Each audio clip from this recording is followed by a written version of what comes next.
Hey everyone, I'm Mono Scaling. I'm here to guide you today. If you use this video to drift off to sleep, please tap like, hit subscribe, and drop a comment telling me where you're watching from and what time it is there. Now get comfortable and relax. Story 1. My name is Michael Green. I'm writing this down because I need to remember it correctly, need to get the sequence of events straight in my head before I lose track of what actually happened and what I read was going to happen.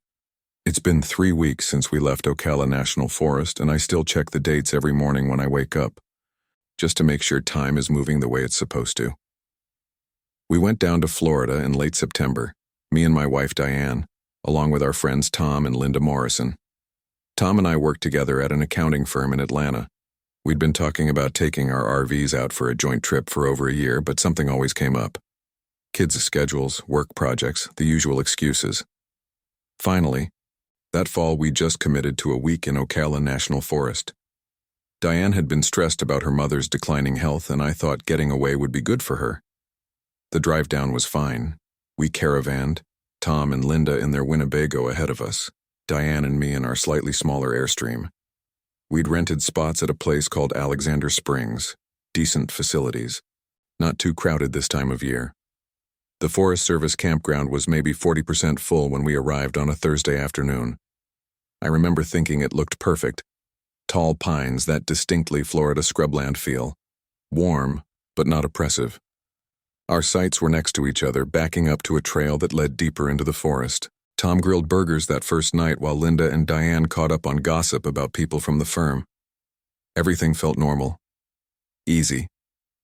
Friday morning, I went for a hike alone. Diane wanted to sleep in, and Tom was still nursing his coffee, so I grabbed my water bottle and headed out on the trail behind our campsite. The path was well marked at first. Those blue blazes on the trees every 50 yards or so, but about a mile in, I noticed a smaller trail branching off to the right. No markings on it, just a clear deer path or something similar. I should have stayed on the main trail. I know that now. But at the time I was feeling good, wanted to explore a bit. The smaller path wound through thicker vegetation, and after maybe 15 minutes, I came to a small clearing. There was an old stump in the center, rotted through in places, and scattered around it were what looked like the remains of someone's camping gear from years ago. A rusted Coleman lantern, some frayed rope, part of a tarp. The diary was sitting on top of the stump. Not buried, not hidden. Just sitting there like someone had left it for me to find. It was one of those composition notebooks, black and white marble cover, slightly warped from moisture but not destroyed. I picked it up and flipped through it. The entries were handwritten in blue ink, neat cursive, and dated. The first date was that day. Friday, September 22nd. I opened to that page and started reading. Michael arrives at the clearing at 9:47 a.m. He finds this diary and reads these words. He will think about leaving it here, but will take it with him because he's curious. On his way back to camp, he will see a deer with a broken front leg. It will be standing in the middle of the path, not moving, just staring at him. He won't mention this to anyone. My hands went cold. I checked my watch. 9:51 a.m., 4 minutes ago. I looked around the clearing, suddenly aware of how quiet it had gotten. No birds, no insects. Nothing, just silence and the sound of my own breathing. I almost dropped the notebook right there. Almost. But I didn't, because whoever wrote this knew I wouldn't. I kept reading. That night at dinner, Tom will cut his hand while slicing vegetables. It won't be serious, but Linda will make a big deal about it, and Diane will mention that she's been having dreams about her mother dying. Michael will comfort her but won't sleep well. He'll wake up at 2:47 a.m. and look outside to see someone standing at the edge of the tree line just beyond the range of the camping lights. He won't be sure if he actually saw it or imagined it. I closed the notebook. My heart was pounding in a way that felt wrong, too fast and too hard. This had to be some kind of prank. Tom must have set this up somehow. He knew I liked to hike in the mornings, probably planted this diary on the trail. It would be exactly his kind of joke. Elaborate and slightly mean-spirited. But Tom hadn't known I would take the side path. Hell, I hadn't known until I did it. I walked back to camp quickly, looking for that deer the whole way. I didn't want to see it, but I couldn't help looking. And there it was, maybe 20 yards from where the side trail met the main path. A doe with her left front leg bent at a wrong angle, just standing there in the middle of the trail. Not eating, not moving, staring directly at me with dark, expressionless eyes. I walked past it, giving it a wide berth. It didn't move, didn't even flinch. Back at the campsite, I shoved the diary into my backpack and didn't mention it. Diane was making pancakes on our camp stove, and Tom and Linda were arguing good-naturedly about whether to visit the spring that afternoon or drive into town for supplies. Everything was normal. That night, Tom cut his hand. It happened exactly like the diary said. He was chopping bell peppers for fajitas, the knife slipped, and he got his left palm. Not deep, but enough to bleed. Linda fussed over him, wrapping it in gauze, and Tom made jokes about workers' compensation for vacation injuries. We laughed. Then Diane said, "I've been having these dreams about Mom, that she's dying, just laying in her bed, calling for me, and I can't get to her." I put my arm around her. "Your mom's fine. She's in good care at the facility. You talked to her Tuesday, remember?" "I know," Diane said. "I know that logically. But the dreams feel so real." We finished dinner, cleaned up, sat around the campfire drinking beer and playing cards until around 10, then everyone turned in for the night. I couldn't sleep. I kept thinking about the diary, about the deer, about the impossibility of someone predicting such specific, mundane details. Around 2 in the morning, I gave up on sleep and got out of bed quietly, trying not to wake Diane. I went to the small window near our dining table and looked outside. There was someone standing at the edge of the tree line. I couldn't make out features. It was too dark, and they were just beyond the reach of the light from the bathroom facility about 50 yards away. But there was definitely a human figure there, not moving, just standing, watching our campsite. I stared for maybe 30 seconds, my breath fogging the window. Then I blinked and the figure was gone, just empty darkness between the trees. I checked my watch. 2:47 a.m. I spent the rest of the night in the recliner, the diary on my lap, reading by the light of my phone. There were entries for the next 4 days, each one more detailed than the last, each one describing things that seemed impossible to predict. Small things mostly. What people would say, what they would do. Little moments that meant nothing to anyone but us. Saturday's entry described our visit to Alexander Springs, including the fact that Linda would lose her sunglasses in the water, and Tom would dive down to find them but come up empty-handed. It mentioned that Diane would see a snake on the shore and freeze up, even though the snake would already be moving away. It said I would buy a postcard at the visitor center but not send it to anyone. All of that happened. Every single detail. Sunday's entry was darker. It said Tom would go for a walk after dinner and not come back until well after midnight. When he returned, he would seem different, distracted. He would claim he just lost track of time, but Linda would sense something was wrong. The entry said I would hear Tom and Linda arguing in their RV late that night, though I wouldn't be able to make out the words. Monday's entry made my stomach turn. Tom is not Tom anymore.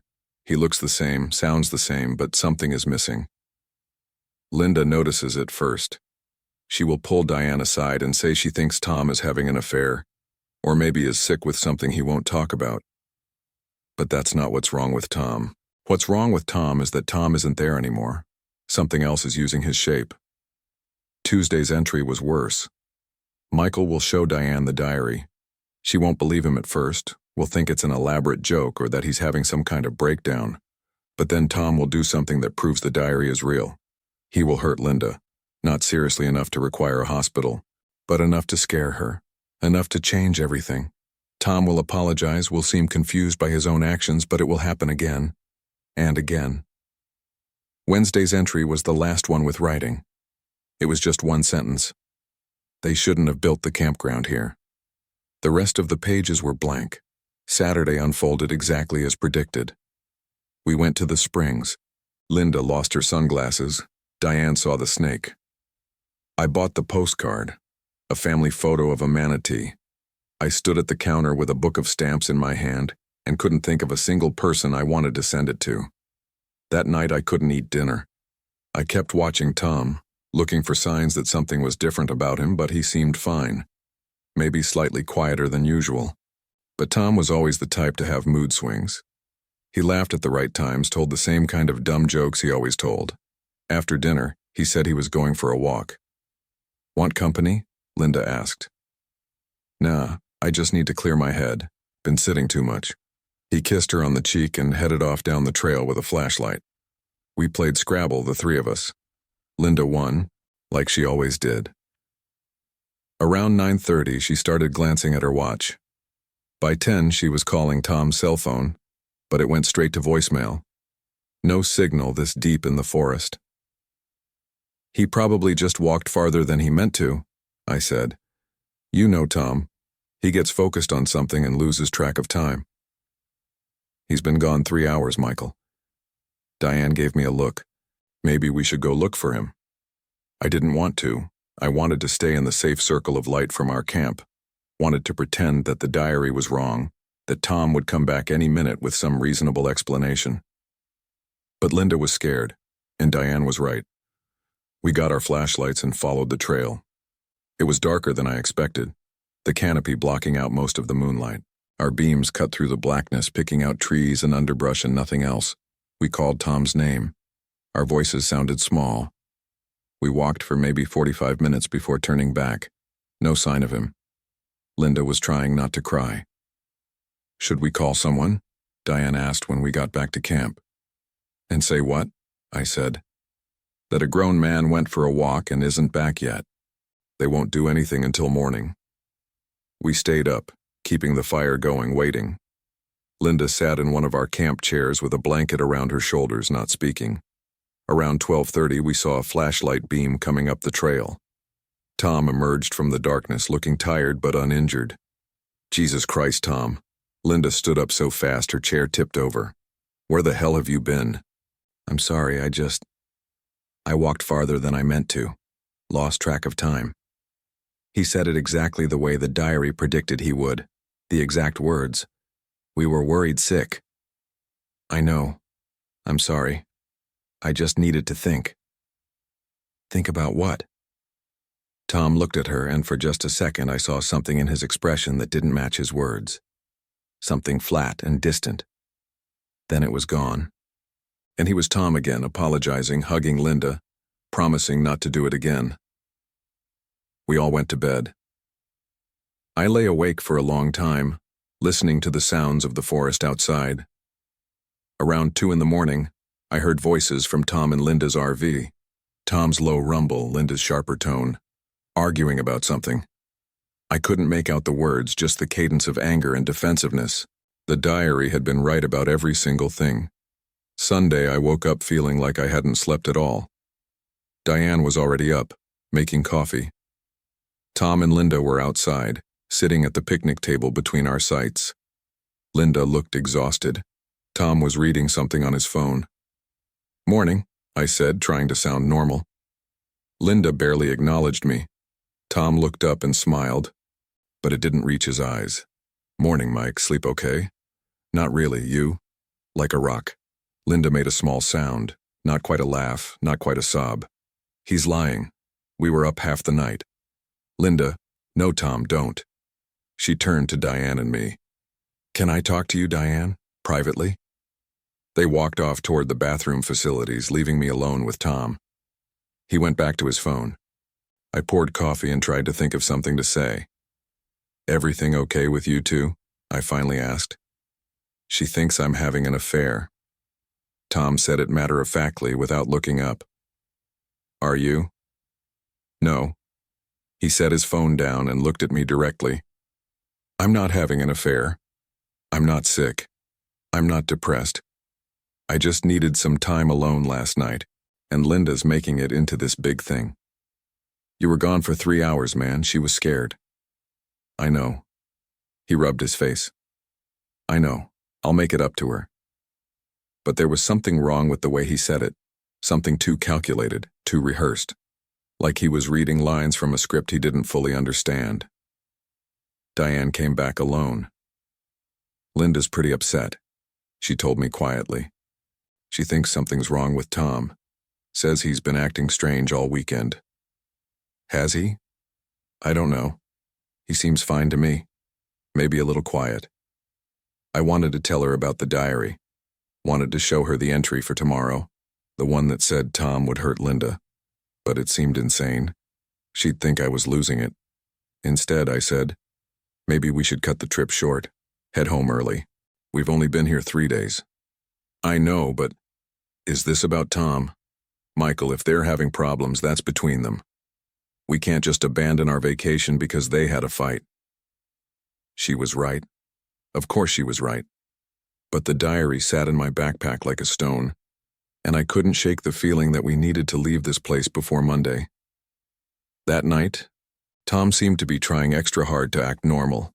He made jokes, helped Linda with dinner, asked about our plans for the next day. But I couldn't stop watching him, looking for signs of whatever the diary said was wrong. And the more I watched, the more I saw little things that felt off. The way he held his fork, the timing of his laughter, the fact that he'd blink 3 or 4 times in rapid succession, then not blink at all for a full minute. Small things. Maybe I was imagining them. After dinner, I pulled Diane aside.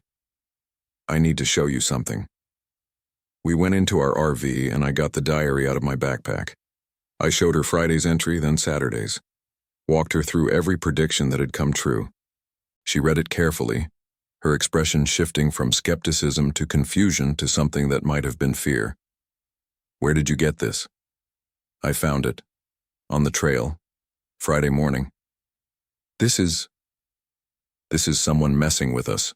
Tom, probably. He knows you like weird stuff, Tom didn't know I'd take that side path. Nobody did.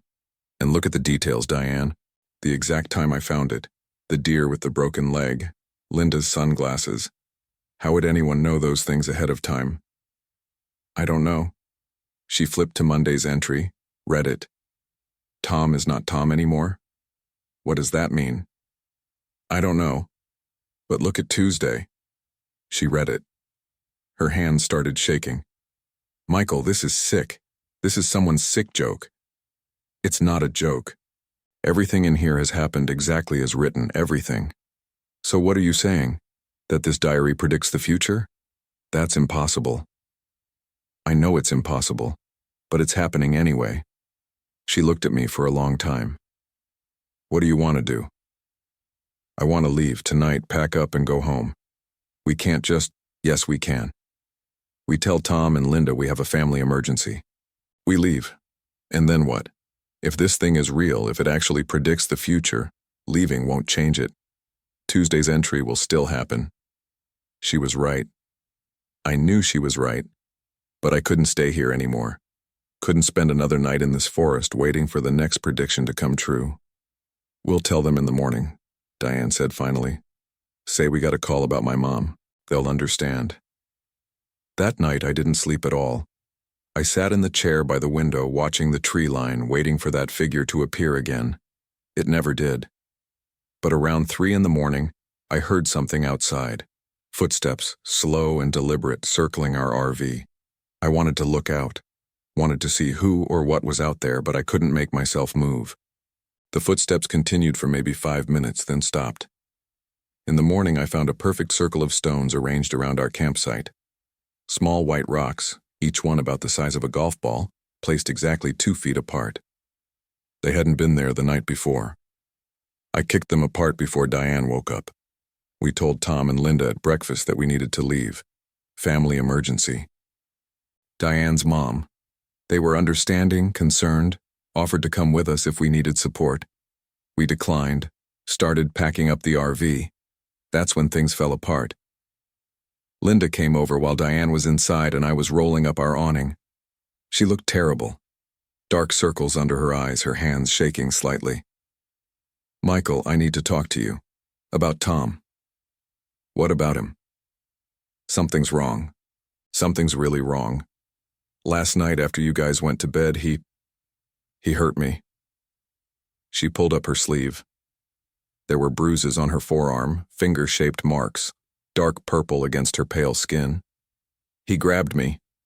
We were arguing, and he just grabbed me and squeezed until I screamed. Then he let go and looked at his own hands like he didn't know what he'd done. He said it wasn't him, that he didn't mean to do it. My mouth went dry. Tuesday's entry. He will hurt Linda. You need to leave, I said. Come with us, right now. I can't just leave him here. Linda, listen to me. No, you listen. That's my husband. Something's wrong with him and I'm not abandoning him. I need you to help me figure out what's happening. I wanted to show her the diary, wanted to prove that I wasn't crazy, that I'd known this would happen. But what good would it do? The diary said it would happen again. Has he done anything else? Said anything strange? He keeps talking about the forest. Says he can hear it breathing. Says it's been waiting for us.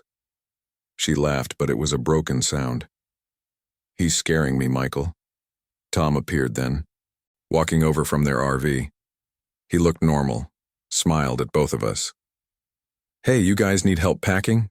Linda stepped back from him, just a small movement, but he noticed. What's wrong? Nothing, Linda said.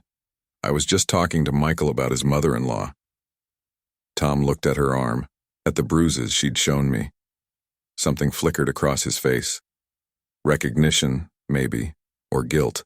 I'm sorry about last night, he said quietly. I don't know what came over me. It's fine. It's not fine. I hurt you. I never... He stopped, shook his head. This place is getting to me. Maybe we should leave too, all of us. We're already packed, I said. You guys should come with us. We can all head out together. Tom nodded slowly. Yeah, okay. Let me just pack up our stuff. Give me an hour. He walked back to their RV. Linda watched him go, her expression unreadable. We're leaving, she said. As soon as everything's packed. I don't care what he says. But we didn't leave. Because while Tom and Linda were packing, while Diane was inside finishing our preparations, I went back to the clearing where I'd found the diary. I don't know why. Maybe I thought there would be another entry, something that would explain what was happening. Or maybe I just needed to see it one more time, needed to confirm it was real.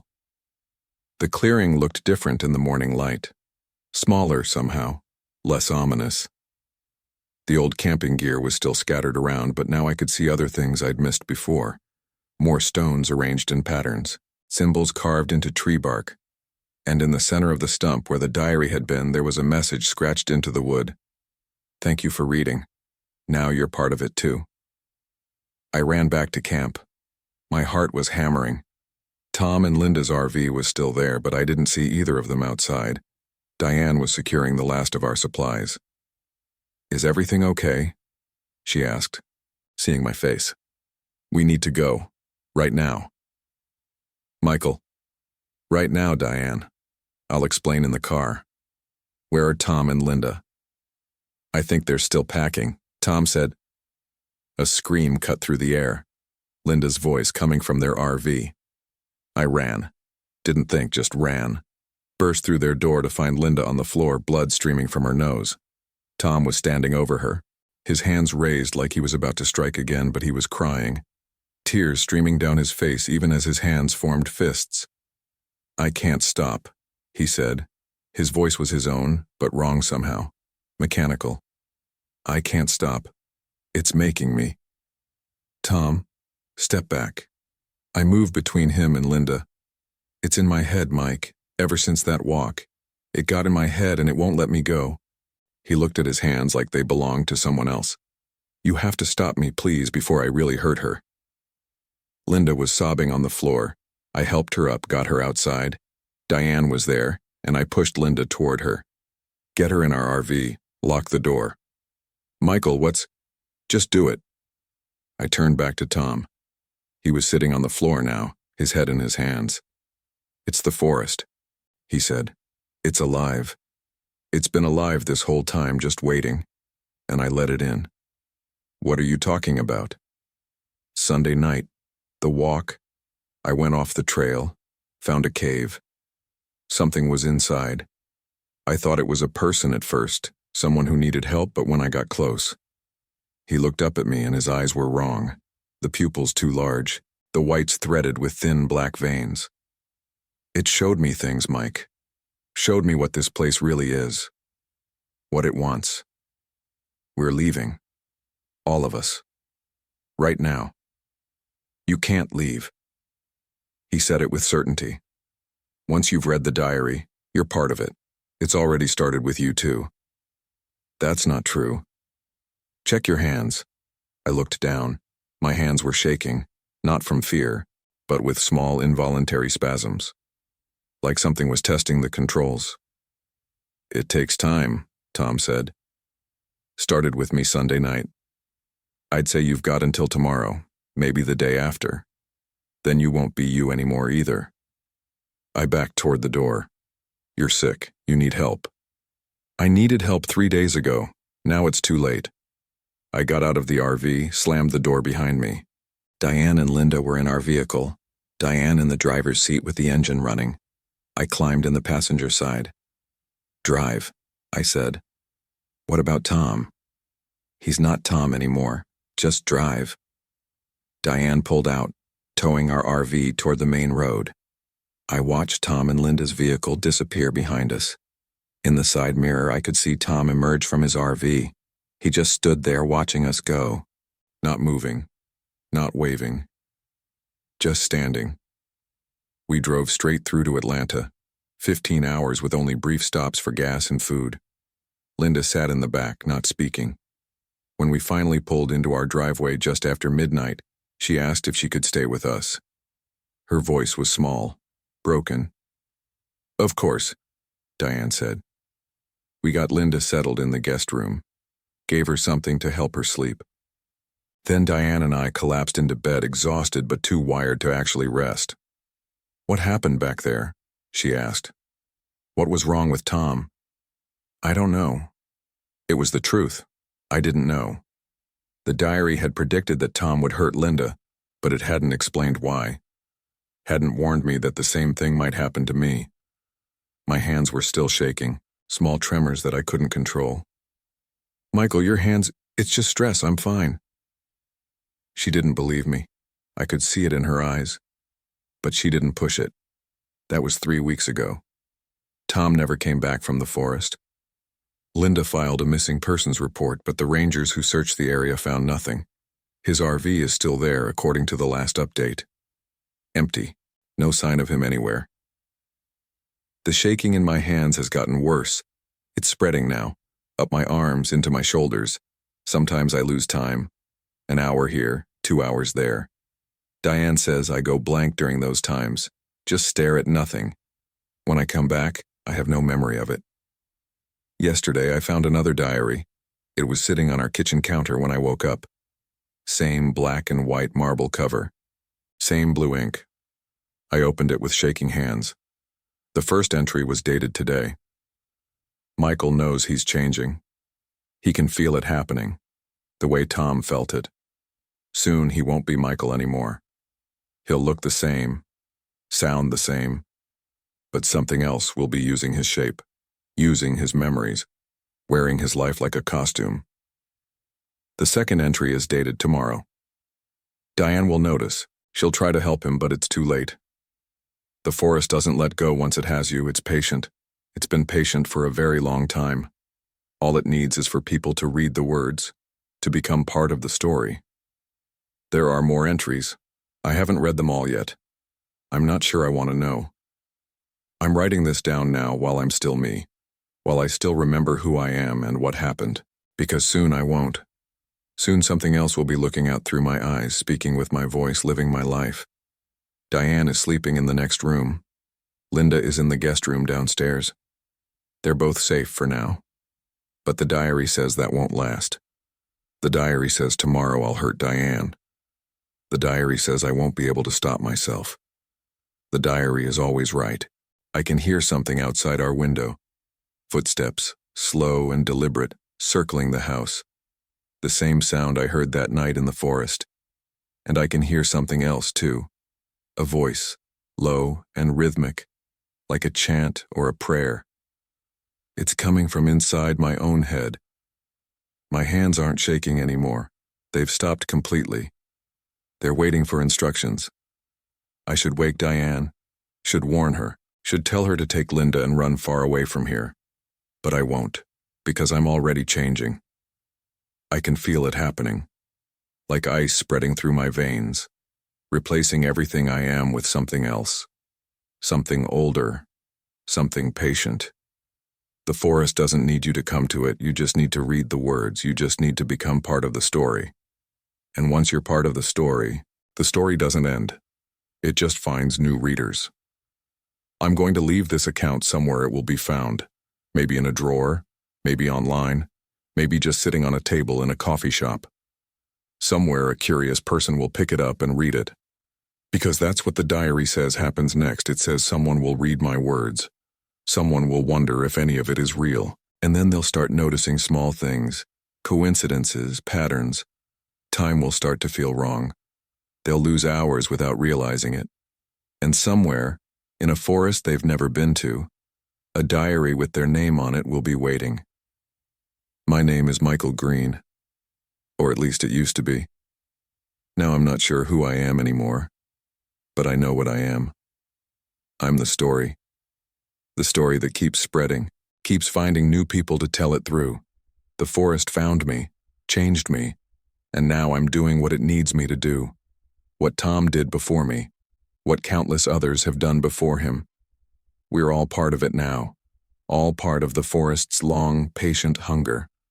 And if you've read this far, if you've made it to the end of my account, then you are too. Check your hands. Are they shaking? Story 2. My name is Rachel Adams. This happened in June of 2019 at a campground called Pinewood RV Park, about 40 miles outside of Spokane, Washington.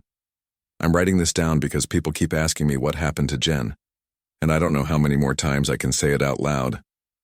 There were 4 of us. Me, Jennifer Hale, Marcus Chen, and his girlfriend Sarah Winters.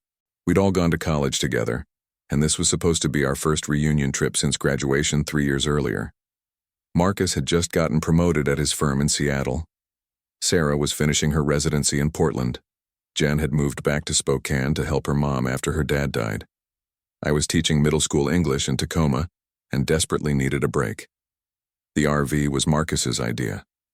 He'd bought it the month before, a 2015 Winnebago, 26 feet, decent condition except for some water damage around the back window. He was proud of it in that way men get proud of vehicles they probably overpaid for. Sarah had rolled her eyes when she told me about it over the phone, but she sounded happy. They seemed good together. We met at the campground on a Thursday afternoon. The place was half empty, which surprised me for early June. The woman at the check-in office was probably 70, with reading glasses on a chain and a sweater despite the heat. She took Marcus's information and didn't say much beyond directing us to spot 37, which was on the east loop, backing up to the tree line. The spot was level, which Marcus appreciated. He spent 20 minutes getting the RV positioned exactly right while the rest of us unloaded coolers and camping chairs. Jen had brought enough food to feed 10 people. Sarah had brought wine. I'd brought books I knew I wouldn't read, and a portable speaker that stayed in my bag the entire time. That first evening was good. We grilled hamburgers on the campground's fire pit. Marcus told stories about his boss, an older partner who apparently didn't understand how email worked. Sarah talked about a patient who'd come into the ER convinced he'd been poisoned by his neighbor's cat. Jen was quieter than I remembered her being in college, but she laughed at the right moments and asked questions that kept the conversation moving. It got dark around 9:30. The campground had those orange security lights spaced every 100 feet or so, but they didn't reach our spot very well. The trees blocked most of the ambient light. Marcus had strung up some LED lanterns around the awning, and we sat in that bubble of brightness while the forest pressed in around us. "It's really dark out here," Sarah said at one point. She was looking past the lanterns toward the trees. "That's kind of the point," Marcus said. He was on his 3rd beer and in an expansive mood. "I know. It's just darker than I expected." I knew what she meant. It wasn't the absence of light so much as the presence of something else. The darkness felt thick, almost textured. When I looked toward the trees, I couldn't distinguish individual trunks beyond the first few feet. Everything merged into a solid black wall. "There's supposed to be a trail back there," Jen said. The woman at the office mentioned it. Loops around for about 3 miles. We should hike it tomorrow, Marcus said. Nobody responded to that.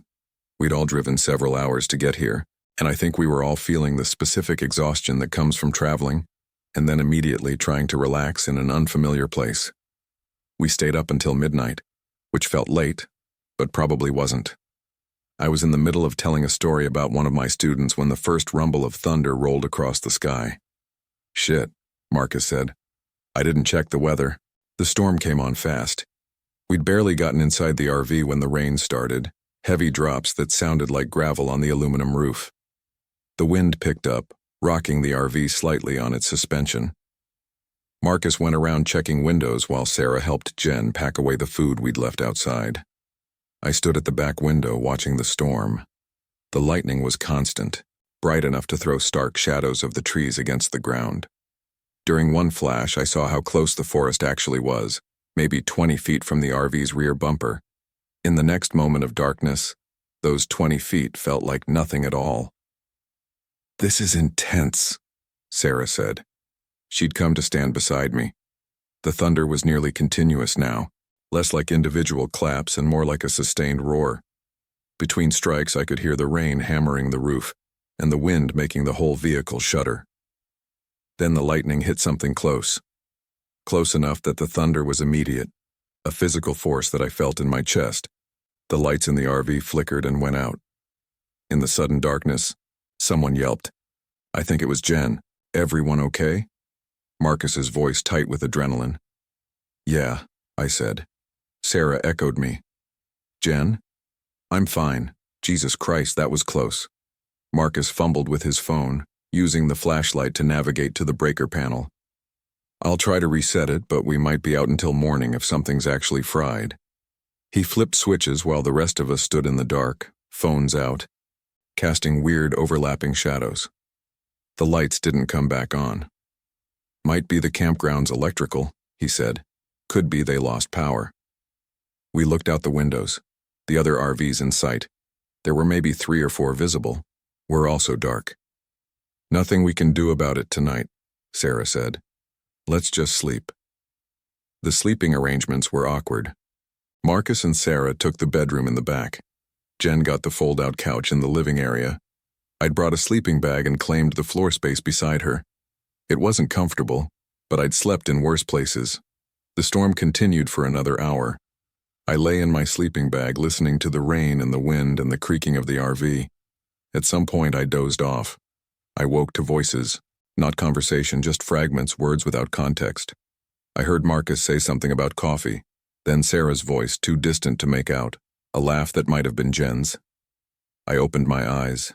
The RV was still dark. Rain still fell, lighter now, a steady patter rather than a downpour. I checked my phone. 4:47 a.m. Can't believe you didn't check. Sarah's voice, clearer now. I said I was sorry. Marcus defensive. I started to sit up to ask what they were arguing about when I realized something. Their voices were coming from outside. I lay still, listening. Sarah said something else, too muffled to understand. Marcus responded. They seemed to be having a conversation, but I couldn't imagine why they'd be outside in the rain at nearly 5 in the morning. I unzipped my sleeping bag as quietly as possible and moved to the window. The rain had left everything coated in water that reflected what little light came from the cloudy sky. I could see the tree line, the picnic table, the dead fire pit. I couldn't see Marcus or Sarah, but I could still hear them. Don't even know where we are. Sarah's voice floating from somewhere in the darkness. We're at the campground, Marcus irritated. Same place we fell asleep. Their voices seemed to come from different directions. Sarah's from the left, near the trees.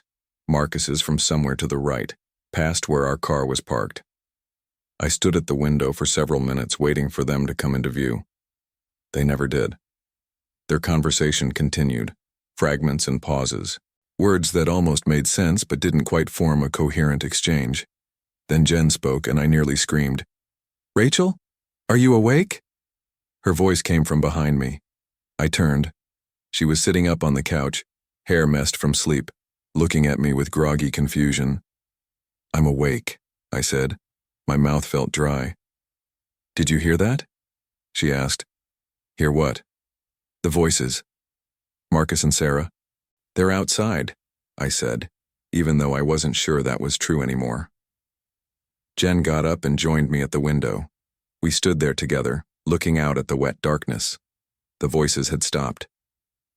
"Maybe they went for a walk," Jen said, but she didn't sound convinced. We waited. Nothing moved outside. The rain continued its steady rhythm on the roof. "Should we check on them?" I asked. Before Jen could answer, the bedroom door opened. Marcus emerged, squinting in the darkness, wearing boxer shorts and a t-shirt. "What's going on?" he asked. His voice was thick with sleep. I looked at Jen. She looked at me. "We heard you outside," Jen said. "You and Sarah." "I've been asleep," Marcus said. He looked past us toward the window, then back at the bedroom. "Sarah's still in bed." My skin prickled. "We both heard you. You were having a conversation."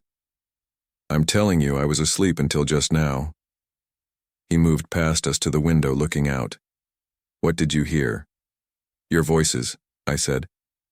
"Sarah was talking about not knowing where we were." "You said we were at the campground." Marcus stared at me. In the dim light from our phones, his face looked strange, almost unfamiliar. "I didn't say that." "Then who did?" Jen asked. None of us had an answer to that. Sarah emerged from the bedroom a few minutes later, woken by our voices. She confirmed she'd been asleep. Marcus told her what Jen and I had heard. She listened with her arms crossed, frowning. "You probably dreamed it," she said to me. "Thunder can cause weird dreams." "Jen heard it too," I pointed out. Sarah looked at Jen. "Did you actually hear words or just voices?" Jen hesitated. I thought I heard you guys talking." "There you go," Sarah said. "Suggestion. Rachel woke up, thought she heard something, and said something that made you think you heard it too. It was a rational explanation. I wanted to believe it, but I knew what I'd heard. And the memory of those voices, perfectly clear, perfectly normal, coming from nowhere, made something cold settle in my stomach. We didn't go back to sleep. Marcus tried the electrical again. Still nothing. We sat in the RV as the sky slowly lightened, drinking warm beer because the fridge wasn't working, not talking much. Around 7, Marcus and I walked to the check-in office. It was open, the old woman behind the desk working on a crossword puzzle. "Power's out," Marcus said. "I know," she said without looking up. "Any idea when it'll be back?" "Could be today, could be tomorrow. Storm knocked out a transformer somewhere up the line. They're working on it." "Is there somewhere we can charge our phones?" She gestured to an outlet behind the desk. "You can use that one, but there's no cell service out here anyway, storm or no storm." I'd noticed that. My phone had shown 1 bar when we arrived, but by evening it had dropped to nothing. I'd assumed it was just the location, deep in the forest, surrounded by hills. Now I wondered if the storm had knocked out a tower. "There's a payphone outside if you need to make a call," the woman added. "A payphone," Marcus repeated. "That's right." We charged our phones for an hour, sitting in the musty office while the woman did her crossword and occasionally helped other campers who came in with questions or complaints. Most were checking out. The storm and the power outage had dampened their enthusiasm. When we got back to the RV, Jen and Sarah were outside. They'd gotten the fire pit going and were attempting to make coffee in a pot balanced on the grate. It was a nice morning, cool and damp, with mist hanging in the trees. "We should hike that trail," Sarah said. "Get out of here for a while." I wasn't enthusiastic, but I didn't have a better idea.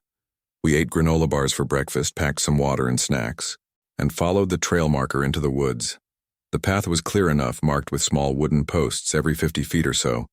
It wound through thick stands of pine and fir, occasionally opening onto small clearings. Everything was wet from the storm, the ground soft, branches dripping. We walked in a line, Marcus leading, then Sarah, then Jen, with me bringing up the rear. Nobody talked much. The forest was quiet. No birds, no wind, just the sound of our feet on the muddy trail and water dripping from the trees. About a mile in, Marcus stopped. "Did you hear that?" We all froze, listening. "Hear what?" Sarah asked. Someone said something. "I didn't hear anything, Jen said. We stood there for a full minute. Nothing but the drip, drip, drip of water. "Must have been a bird or something, Marcus said, but he looked uneasy. We kept walking. The trail climbed steadily uphill, our breathing getting heavier. My legs were already tired. I wasn't in good shape for this. Then I heard it. My own voice, faint but distinct, coming from somewhere off the trail to my left. "Don't know what happened to her." I stopped walking. Jen bumped into me. "Rachel?" I held up a hand for her to be quiet. We listened. My voice came again. Same words. Same inflection. "Don't know what happened to her." "Did you guys hear that?" I asked. Marcus and Sarah had stopped ahead of us. They turned back.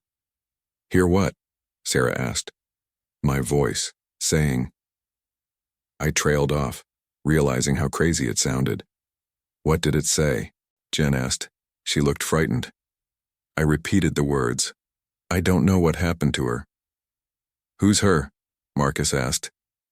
"I don't know, it was just, that's what it said." Sarah crossed her arms. "This again."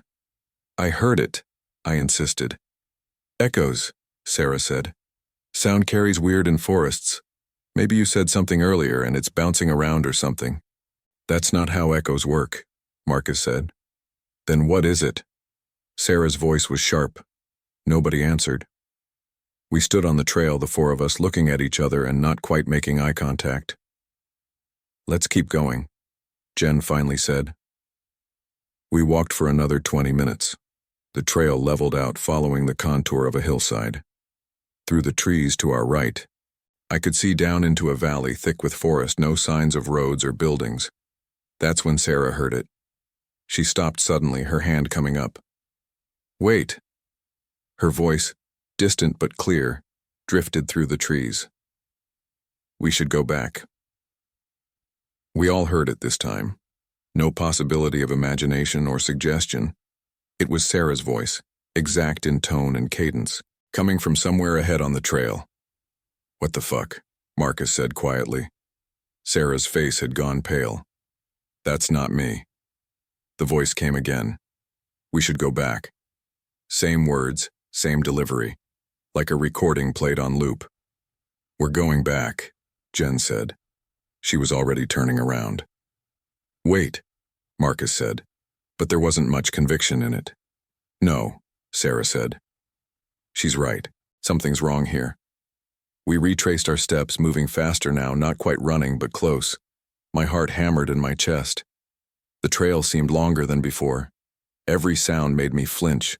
Branches creaking, water dripping, our own footsteps. We were maybe halfway back when we heard Jen's voice ahead of us. "I can't find the trail." But Jen was right behind me. I could hear her breathing, ragged and scared. "I can't find the trail." The voice repeated, coming from around a bend in the path. We stopped. For a long moment, nobody moved. "This is fucked," Marcus said. "Let's just get back to the RV," I said. "We can figure this out there." We kept moving, faster now. The voices continued, appearing randomly from different directions, fragments of conversations we hadn't had yet or had had hours ago or would have tomorrow. Marcus's voice talking about leaving, Sarah asking where I'd gone, my voice saying Jen's name over and over. By the time we reached the campground, we were practically running. The RV looked exactly as we'd left it. The fire still smoldered in the pit. Our camping chairs sat in a circle under the awning. Everything normal. Everything wrong. We went inside and locked the door, which was absurd but felt necessary. "What the hell is happening?" Jen asked. She was crying, tears running down her face without sound. "I don't know," I said. Marcus was pacing in the small space, 3 steps one way, 3 steps back. "It's like like something is recording us and playing it back. Playing it back wrong, Sarah added. She sat on the couch, her hands shaking. We should leave, Jen said. Just pack up and leave. The RV needs electrical hookup to charge the house battery, Marcus said, and the power's out. We won't have lights and the engine battery is probably low from running the radio yesterday. So we're trapped, Jen said. We're not trapped, Sarah said, but she didn't sound sure. We spent the rest of the day in the RV. We tried to stay rational to find explanations. Maybe it was some kind of military experiment. Maybe the storm had done something to the atmosphere. Maybe we'd all been exposed to something in the water. Every theory sounded more ridiculous than the last. The voices continued. Randomly, unpredictably, sometimes minutes would pass with nothing. Then suddenly one of our voices would echo from outside, saying something mundane or strange or terrifying. Around 4 p.m., Marcus decided to walk to the check-in office. I'm going to use the payphone, he said. Call someone. Tell them what's happening. Who are you going to call? Sarah asked. I don't know. The police, the park service, and tell them what? That the forest is talking in our voices? You have a better idea? She didn't. Marcus left. We watched him walk across the campground toward the main road. He looked small and alone, a single figure against the vast backdrop of trees. 20 minutes passed, then 30, then an hour. He should be back by now, Sarah said. She'd been tracking time on her phone. Maybe he had to wait for the office to open, I suggested, though I wasn't sure what hours they kept. Maybe. We waited. The sun tracked across the sky, sinking toward the trees. Shadows grew longer. At 6 p.m., Sarah stood up. I'm going to look for him. Don't, Jen said. Something's wrong. You know something's wrong. He's my boyfriend, Sarah said. I can't just sit here. I wanted to argue, but I understood. I'll come with you. No, Jen said. Don't leave me alone. Then come with us, I said. I can't. She was crying again.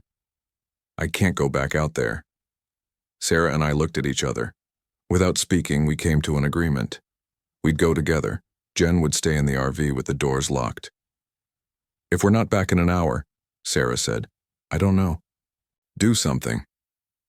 Jen nodded, still crying. Outside, the evening air was cool and damp. The sun sat low on the horizon, painting everything in shades of gold and shadow. The campground was quiet. Most of the other RVs had left. I could see maybe 3 still parked in distant spots, but no signs of people. We walked toward the check-in office, following the loop road. Our footsteps crunched on gravel. Neither of us spoke. The office was closed, a sign hanging in the window. Back in 30 minutes. But the lights were off, and when I cupped my hands to look through the glass, I couldn't see anyone inside. The payphone hung on the outside wall. Sarah picked up the receiver, listened, then hung up. Dead, she said. We looked around. The campground stretched out in both directions, loops and spurs of RV spots disappearing into the trees. No sign of Marcus. No sign of anyone. Marcus, Sarah called. Her voice echoed back wrong, the syllables jumbled. Marcus, the echo said, turning his name into something hissing and long. Sarah's face went tight. Let's check the bathrooms. We walked to the shower building, a concrete structure with peeling paint. The door stood open. Inside, the smell of mildew and bleach. Empty stalls, silent showers. No Marcus. Where the hell is he? Sarah said. We searched for another 20 minutes, calling his name, checking every building and behind every parked RV. Nothing. The sun was nearly down when we made our way back to our spot. The walk felt different in the fading light. The trees pressed closer. The shadows moved wrong, independent of the breeze. When we rounded the corner to spot 37, we both stopped.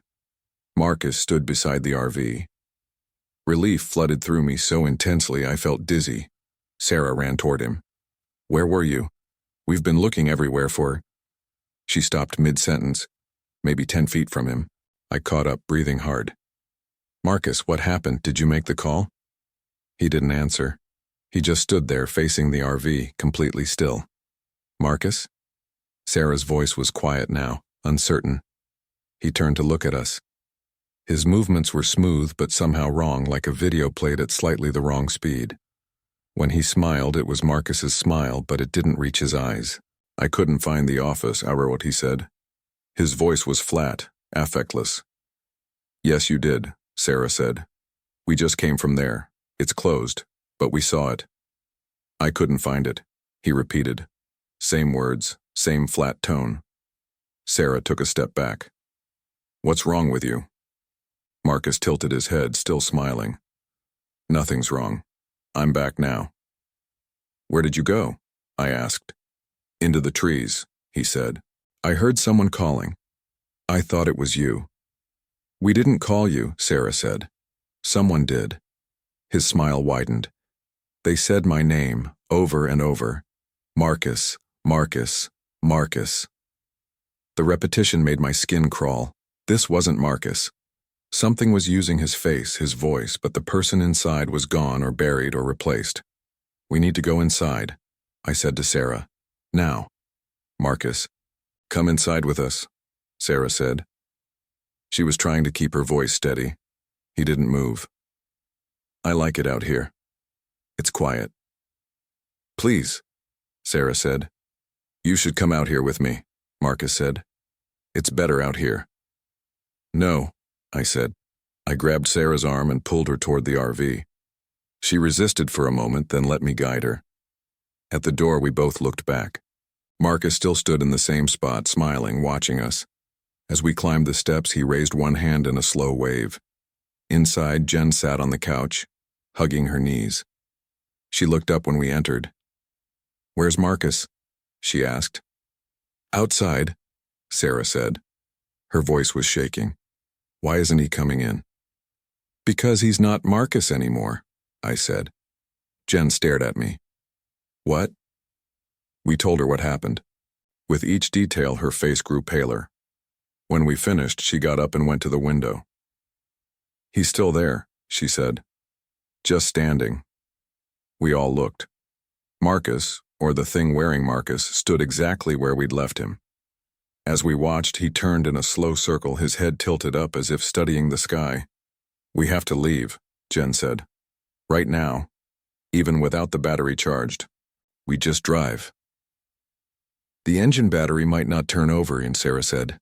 Marcus said, fuck what Marcus said, Jen snapped. That's not Marcus. She was right. We gathered what we could, phones, wallets, water bottles. Sarah grabbed the keys from where Marcus had left them on the counter. What if he tries to stop us? Jen asked. We go around him, I said. Don't talk to him. Don't touch him. Just get in the car. The car, Sarah's Honda, was parked about 20 feet from the RV. We'd have to pass close to where Marcus stood, but not too close. It was doable. We opened the RV door as quietly as possible. Marcus didn't turn around. He was still looking at the sky, his head bent at an angle that would hurt a normal person's neck. We climbed down the steps. The gravel crunched under our feet. Marcus rotated toward the sound, his movement still wrong, too smooth. Leaving? He asked. We didn't answer. We moved as a group toward the car, keeping our distance from him. You can't leave, he said. His voice had changed, deeper now, with something underneath it. Not yet. Sarah unlocked the car with the key fob. The chirp sounded impossibly loud in the quiet evening. Marcus took a step toward us. Get in, I said. We scrambled for the doors. I got in the back seat with Jen. Sarah dove into the driver's seat and jammed the key into the ignition. Marcus was walking toward us now, not hurrying, but purposeful. Start the car, Jen said. Please start the car. Sarah turned the key. The engine cranked once, twice.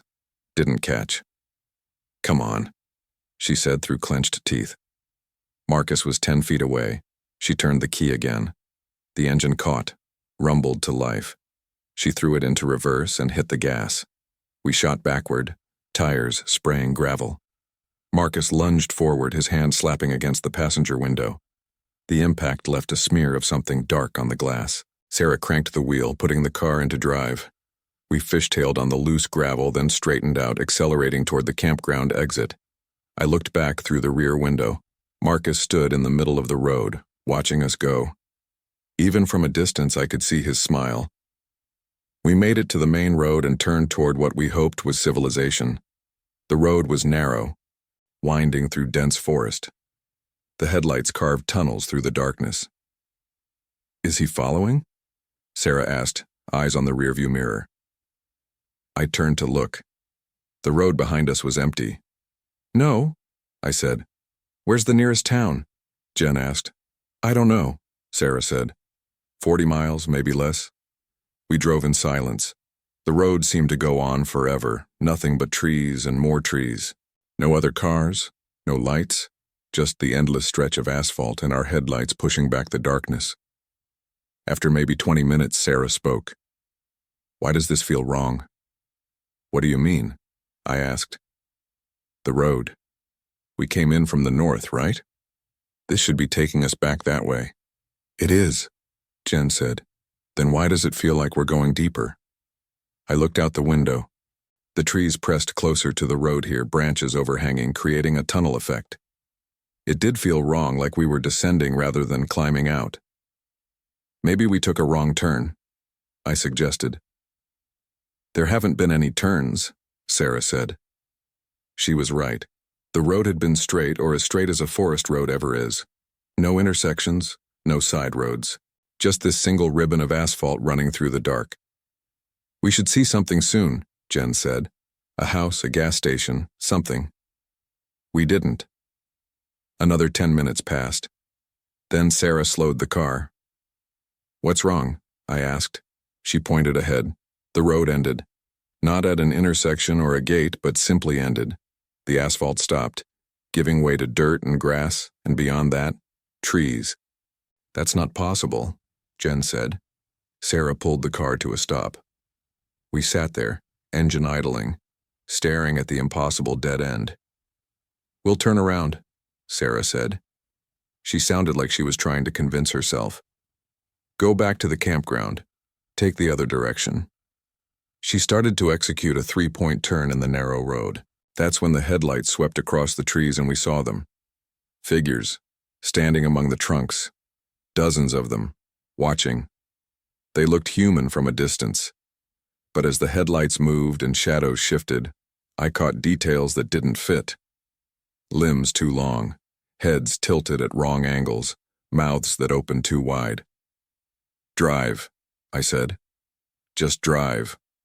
Sarah completed the turn, flooring it back the way we came. The figures didn't move. They just watched as we fled. The drive back felt faster. The road that had seemed endless now flew past.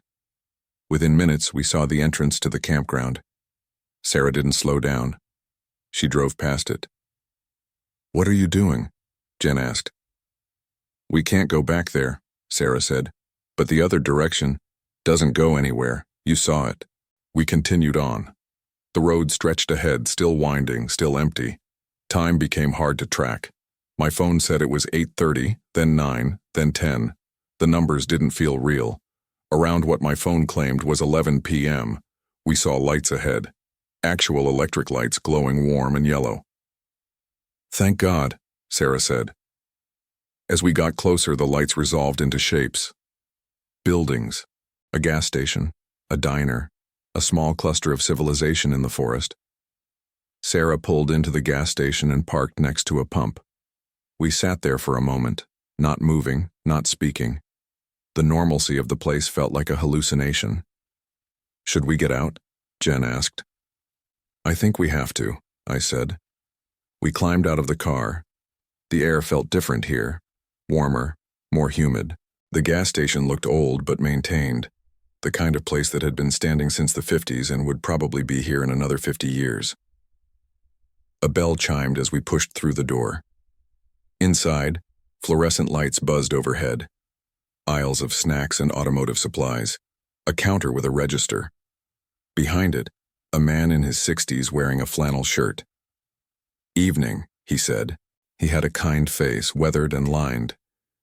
"Hi," Sarah said. Her voice sounded strange, too loud after the long silence. "You folks lost?" "We're trying to get to Spokane," I said. "We were camping at Pinewood RV Park." His expression didn't change, but something flickered in his eyes. "Pinewood, that's about 20 miles back." "We know," Jen said. "But the road. Something's wrong with the road." "Wrong how?" We tried to explain. The dead end, the figures, how the road seemed to loop. He listened without interrupting. When we finished, he nodded slowly. "The storm do this?" he asked. "We don't know," Sarah said. "Maybe. It started after the storm." He reached under the counter and pulled out a road map, unfolding it on the surface. His finger traced a line. "This is where you are. Pinewood's here. The road should go straight through, no dead ends." "But it does," I insisted. "We drove to the end." "I believe you," he said. "But that doesn't change what should be there." "Can you help us?" Sarah asked, "and we need to get out of here. Something's wrong at that campground." "Wrong," he repeated, as if tasting the word. "Yes, I expect something is wrong." He folded the map and slid it across the counter toward us. "Take this. Head east from here. Don't go back to Pinewood. You understand? Don't go back." "Where will east take us?" I asked. "Eventually somewhere else. Might take a while." "How long is a while?" He smiled, and it wasn't comforting. "Depends on what's following you." We left the gas station with the map and a sense of dread that felt like stones in my stomach. The man's words echoed in my head. "Depends on what's following you." We got back in the car. Sarah studied the map under the dome light. "East is back the way we came. We have to go past the campground entrance." "He said don't go back," Jen reminded her. "I know. We won't turn in. We'll just drive past." It took 10 minutes to reach the campground entrance. As we approached, I could see our RV from the road, illuminated by someone's exterior lights. A figure stood beside it. Marcus, or what used to be Marcus. He was facing the road, his head tracking our car as we passed. Through the window, I saw his smile. Then he waved. We drove on, past the campground, following the road east. It climbed into the hills, switchbacking through the forest. The trees here were older, taller, their trunks massive and dark. "The road looks different," Jen said. She was right. The asphalt had given way to packed dirt. I didn't remember it changing, it had just was. "Should we turn around?" Sarah asked. "And go where?" I said. We continued. The road narrowed, became rougher. Branches scraped the sides of the car. We were barely moving now, Sarah navigating carefully around rocks and ruts. Then ahead, we saw lights again. Not electric this time. Firelight. A campfire burning in a small clearing beside the road. Sarah stopped the car. We stared at the fire. Someone sat beside it, a dark shape against the flames. "We should go around," Jen said. "There's no room," Sarah said. The road here was hemmed in by trees on both sides, barely wide enough for the car. "So we turn around. And go back to Marcus?" Nobody had a good answer to that. The figure beside the fire stood up, walked toward the car. As they got closer, the firelight revealed features. A woman, maybe 40, wearing jeans and a jacket. She stopped a few feet from the driver's side window. Sarah cracked it open. "You folks lost?" the woman asked. Her voice was normal, concerned, human. "We're trying to find the highway," Sarah said. "You're pretty far off track. This road doesn't go anywhere useful." "We were told to go east," I said from the back seat. The woman peered past Sarah, looking at me. "East? Who told you that?" "A man at a gas station." "What gas station?" "Back that way, about half an hour." She was quiet for a moment. Then, "There's no gas station back that way, not for 60 miles. My stomach dropped. "But we were just there," Sarah said. "We talked to a man. He gave us a map." "Let me see it." Sarah handed the map through the window. The woman unfolded it, held it up to catch the firelight. Her frown deepened. "This map is wrong," she said. "These roads, half of them don't exist, and Pinewood RV Park closed 15 years ago." "That's where we were camping," Jen said. "We checked in yesterday." The woman handed the map back. "I don't know what to tell you, but if I were you, I'd turn this car around and get back to the main road. Don't trust anyone you meet out here. Don't follow directions from strangers." "What's happening?" Yane I asked. "Please, if you know something." "I don't know," she said. "But these woods do strange things sometimes, especially after big storms. People get lost. Roads go places they shouldn't. You need to get out while you can." "How?" Sarah asked. The woman pointed back the way we'd come. "Turn around, go west. Don't stop at Pinewood. Don't stop anywhere, just drive until you hit the highway." "What about the dead end?" I asked. "What dead end?" "The road west ends. We saw it." The woman's face went pale. "Then you're in deeper than I thought. Listen carefully. When you reach that dead end, get out of the car, walk into the trees, find the trail. There's always a trail. Follow it until you see daylight. Don't look back, don't listen to voices. And if you see anyone you know, anyone at all, it's not them. Understand?" We nodded, not understanding at all. "Go," she said. "Now." Sarah didn't argue. She executed a careful 3-point turn and started back west. When I looked through the rear window, the woman and her fire had vanished. The clearing was dark and empty. We drove in silence. The road improved, dirt becoming gravel, gravel becoming asphalt. We passed the campground entrance. Marcus still stood by the RV. This time he didn't wave. 10 minutes later, we reached the dead end. The road stopped just as before, asphalt giving way to grass and trees. Sarah turned off the engine. "I guess we walk." We got out of the car. The forest pressed close, dark and deep. I couldn't see any trail, couldn't see anything but trees and shadows. "Which way?" Jen asked. "Straight ahead," I said, because that's what the woman had implied. "Into the trees. Find the trail." We walked into the forest. Within 10 steps, the car disappeared behind us, swallowed by darkness. We used our phones for light, the beams cutting weak pathways through the trees. I don't know how long we walked. It could have been minutes or hours. Time felt broken here, like the road, like the maps. We moved through a world that didn't follow normal rules. Then Jen found the trail. A narrow dirt path, barely visible, winding between the trees. "This way," she said. We followed it. The path climbed steadily upward. My legs burned, my lungs ached. But I kept moving because stopping felt dangerous in a way I couldn't articulate. Then we heard the voices. Our voices. Sarah's voice came from ahead. "Keep going." Marcus's voice from behind. "Don't leave me." Jen's voice from everywhere. "I can't find the trail."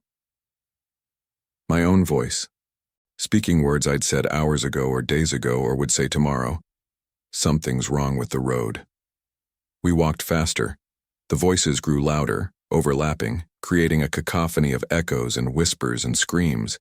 I put my hands over my ears, but I could still hear them. Could still hear myself begging and crying and laughing. Through the trees ahead, I saw light. Not firelight or electric light, but daylight. Dawn breaking through the branches. "There!" I shouted. We ran. The voices chased us, a chorus of our own fear and desperation given sound. Behind us, I heard footsteps, heavy, multiple, getting closer. The light grew brighter. We burst through the tree line and we were standing on a paved road. A real road, with lane markings and a guardrail. Beyond it, a valley spread out under the rising sun. In the distance, I could see a town, buildings and streets and the promise of normalcy. Sarah bent over, hands on her knees, gasping.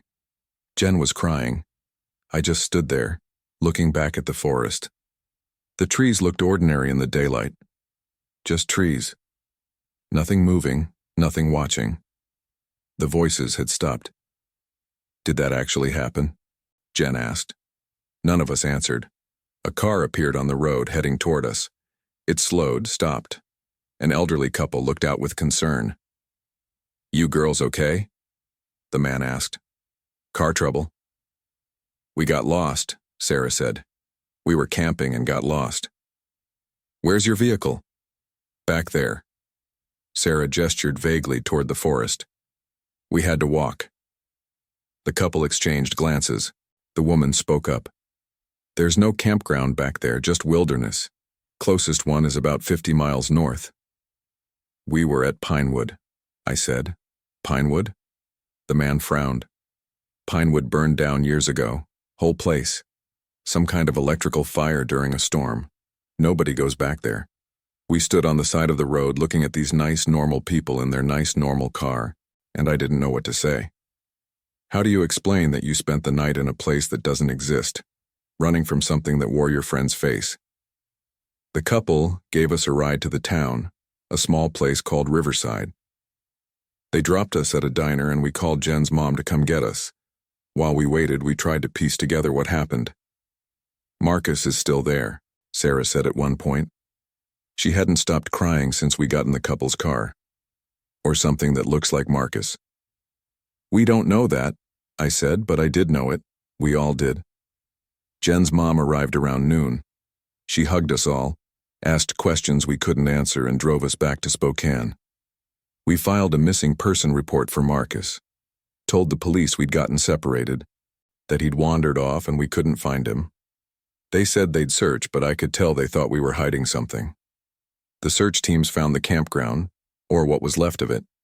Burned ruins, just like the old couple had said. They found our RV, or what looked like our RV. It was rusted, ancient, like it had been sitting there for decades. The serial number didn't match. The license plate was from 1987. They never found Marcus. That was 4 months ago. I'm writing this because Sarah disappeared last week. She'd been getting worse since we got back, not sleeping, not eating, saying she could still hear the voices. Her roommate said she left in the middle of the night and didn't come back. Jen won't talk to me anymore. When I call, she hangs up. Once, before she blocked my number, she told me it was my fault for suggesting the camping trip. Maybe she's right. I still hear the voices sometimes, usually at night when I'm alone in my apartment. My own voice, echoing from somewhere I can't locate, saying things I don't remember saying. Sometimes it tells me things that haven't happened yet. Sometimes it just calls my name. Last night, I heard Marcus. His voice came through the wall of my bedroom asking where Sarah went. I didn't answer. I lay in bed with my eyes open, waiting for morning, trying not to listen. The voice asked again, "Where did Sarah go?" I think it already knows. I think it's been waiting for her to come back, just like it's waiting for me. I don't know how long I can keep ignoring it. The worst part is, sometimes when I'm talking to people, at work, at the grocery store, anywhere, I catch them giving me this look, like they heard something in my voice that shouldn't be there, like something else is speaking through me, something that learned my words and is using them wrong. I bought a voice recorder last week. I've been recording myself, listening back, trying to catch whatever they're hearing. Most of the time it sounds normal, but sometimes there's this echo underneath my words. Faint, but there. My voice layered with something else, syllables bleeding together. Yesterday I recorded myself saying, "I'm okay," and when I played it back, the echo said, "Come back. I don't think I'm going to make it much longer. I can feel the pull, like the forest is a magnet and I'm made of iron. Every day it gets stronger. I dream about the campground, about walking into those trees. In the dreams, Marcus is waiting. Sarah is waiting. Even Jen is there, though I know she's still alive. I think she's still alive. They're all smiling, standing at the edge of the tree line. When I ask them what happened, they say the same thing. We came back. I'm writing this down so there's a record, so if I disappear, someone will know what happened, though I'm not sure that helps anyone. If you're reading this and you're planning to go camping in the forests around Spokane, don't. If you're already there and you hear a storm coming, leave. And if you start hearing voices, your own voice echoing back wrong, run. Don't wait to understand it. Don't try to explain it. Just run. And don't stop running until you hit pavement and lights and people who don't look at you like they hear something you don't. I don't think I'm going to run. I think tonight, when the voice calls me again, I'm going to answer. I think I'm going to go back. After all, Marcus and Sarah are waiting, and something in those trees knows my name. It's been calling me for months now, patient and persistent. It knows I'll come eventually. Everyone comes back. The echo always catches up. Story 3. My name is Dean Harper.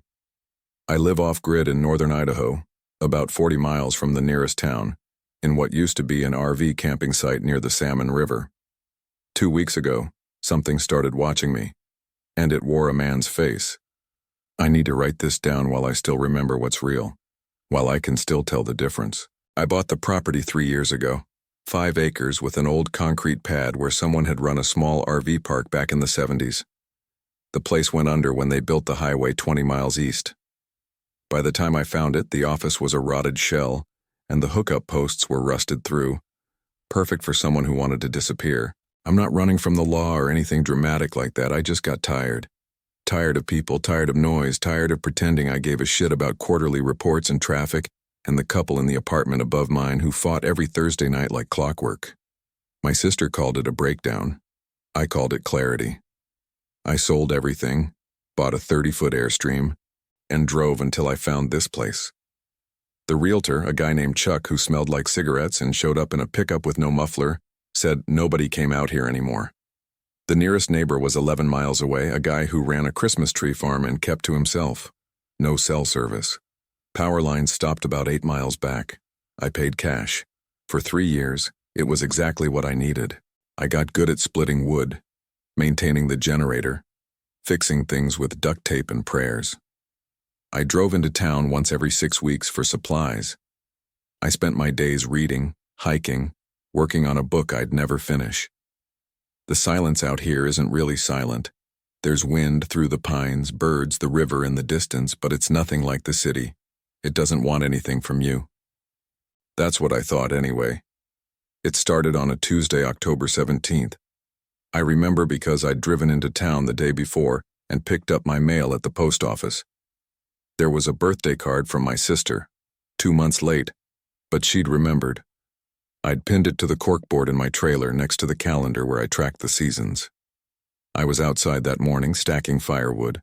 The weather was turning, temperature dropping into the 30s at night.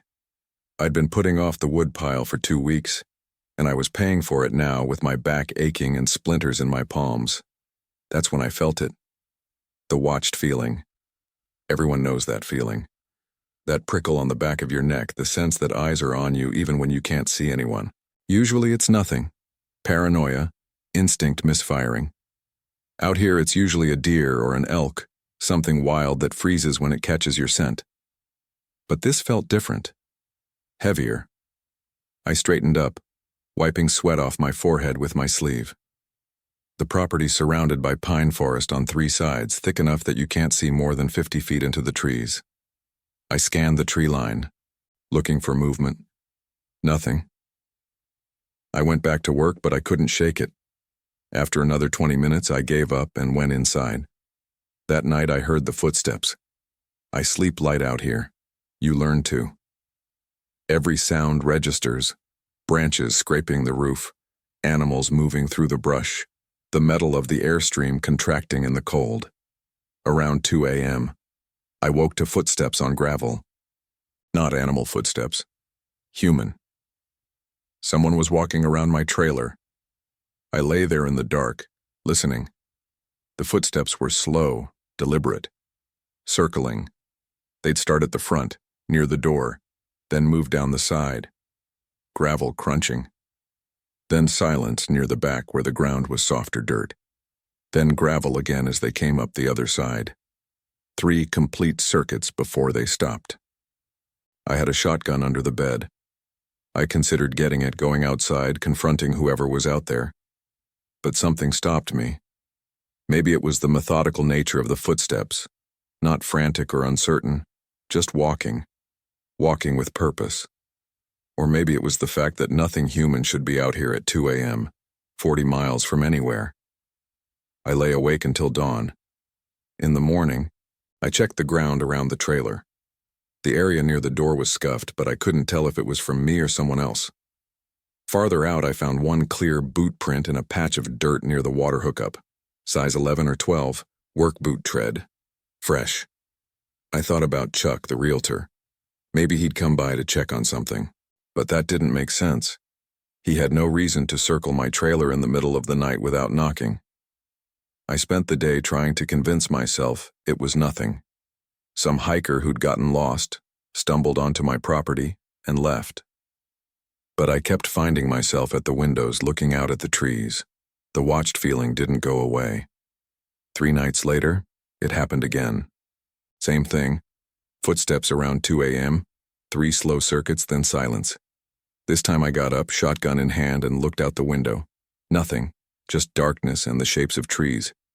In the morning, I found more boot prints, same size, same tread, and something else. A cigarette butt near the edge of the clearing, just inside the tree line. The filter was clean, not weathered. Recent.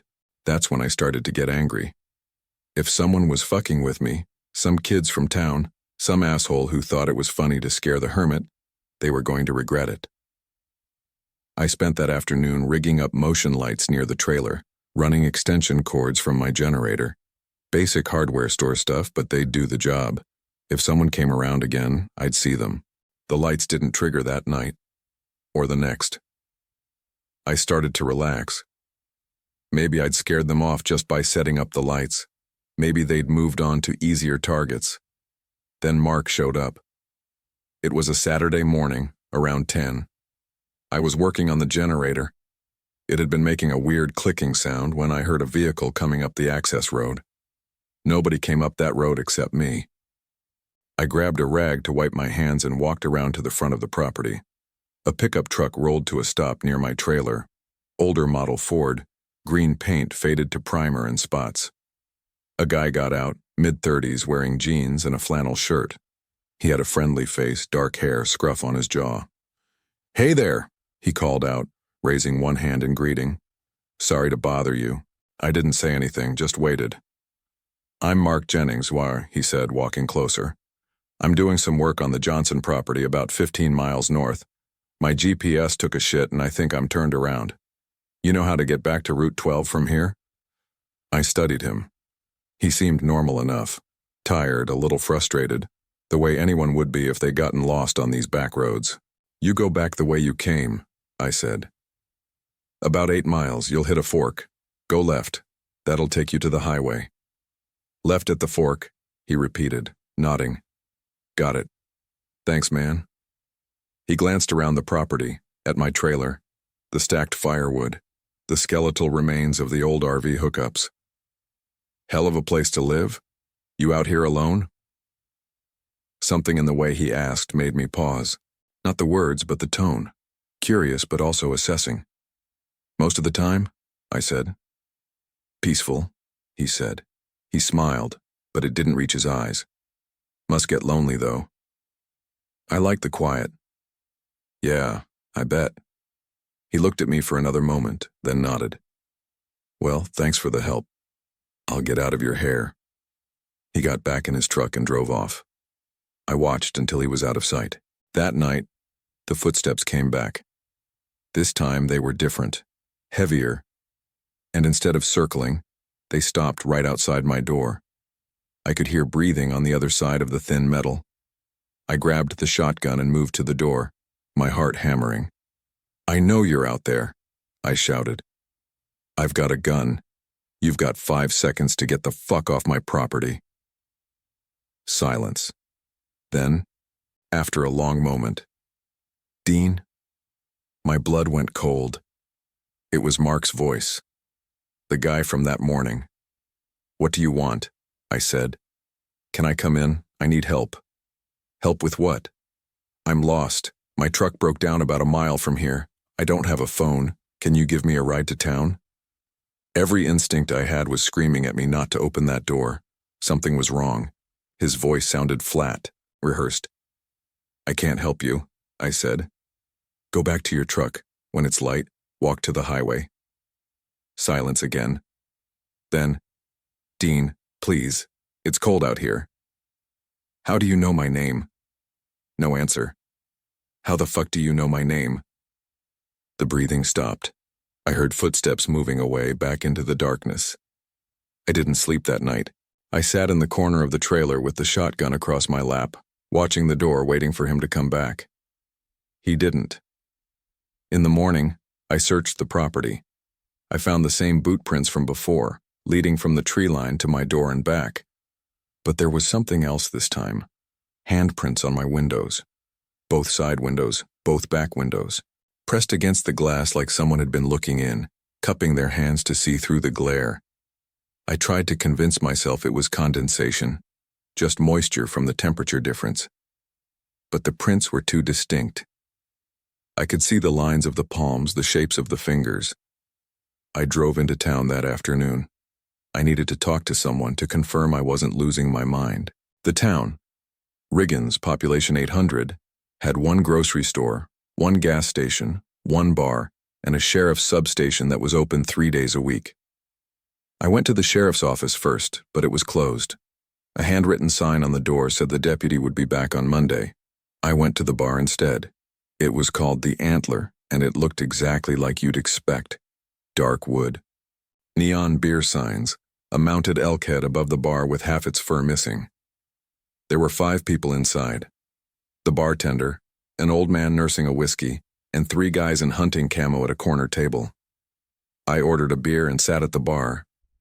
The bartender, a woman in her 50s with gray hair and sharp eyes, slid the bottle across to me. "You're the guy from the old RV park," she said. It wasn't a question. "That's me. Don't see you in here much. I keep to myself."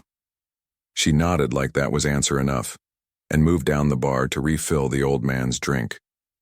I took a pull from the beer and tried to figure out how to bring up what I wanted to ask without sounding crazy. Before I could say anything, the door opened and 3 more people came in. 2 men and a woman, all wearing sheriff's department jackets. One of the men was the deputy. I recognized him from the few times I'd been to the office to deal with property tax paperwork. His name was Clayton, mid-40s, with the kind of thick build that looked soft now but had probably been muscle 20 years ago. He saw me and nodded. "Harper, right?" "Yeah." He came over and leaned against the bar. "What brings you to town?" I hesitated. This was my chance. But looking at him, at his tired eyes and the way he was already halfway through whatever he'd been doing today, I realized how insane it would sound. Some guy walked around my trailer at night. Some guy knew my name. There were handprints on my windows. "Just getting supplies," I said. He nodded, clearly not that interested. "You see anything weird out your way?" My stomach tightened. "Weird how?" "We've got a guy missing. Mark Jennings. He was working on the Johnson place, didn't show up for his shift 3 days ago. Truck was found on a logging road about 10 miles from your property. Keys still in it." I felt like the floor had dropped out from under me. "What did he look like?" Clayton pulled out his phone and showed me a photo. It was the same guy. Same face, same flannel shirt. "You seen him?"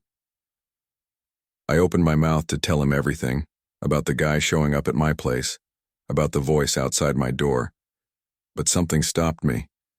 The expression on Mark's face in the photo. He was smiling, but it was wrong. The smile was too wide, too fixed.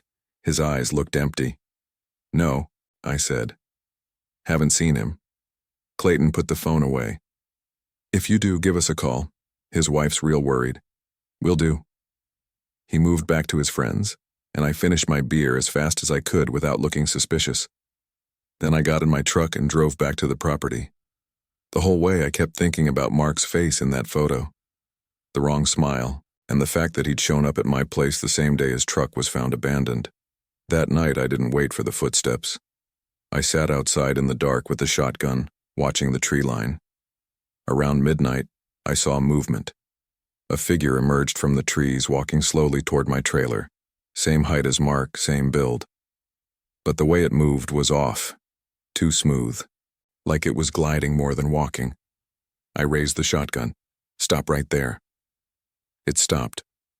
We were about 30 feet apart, close enough to see each other in the moonlight, but far enough that details were blurred. "Dean," it said, Mark's voice again, but flatter now, emptier. "You're not Mark." "Yes, I am." "Mark's missing. His truck was found abandoned." The figure tilted its head, like it was considering this. "I had an accident. I need help." "Come into the light." It didn't move. "Come into the light," I repeated, louder. Slowly, it took a step forward, then another, into the spill of light from my generator-powered bulb. The face was Mark's.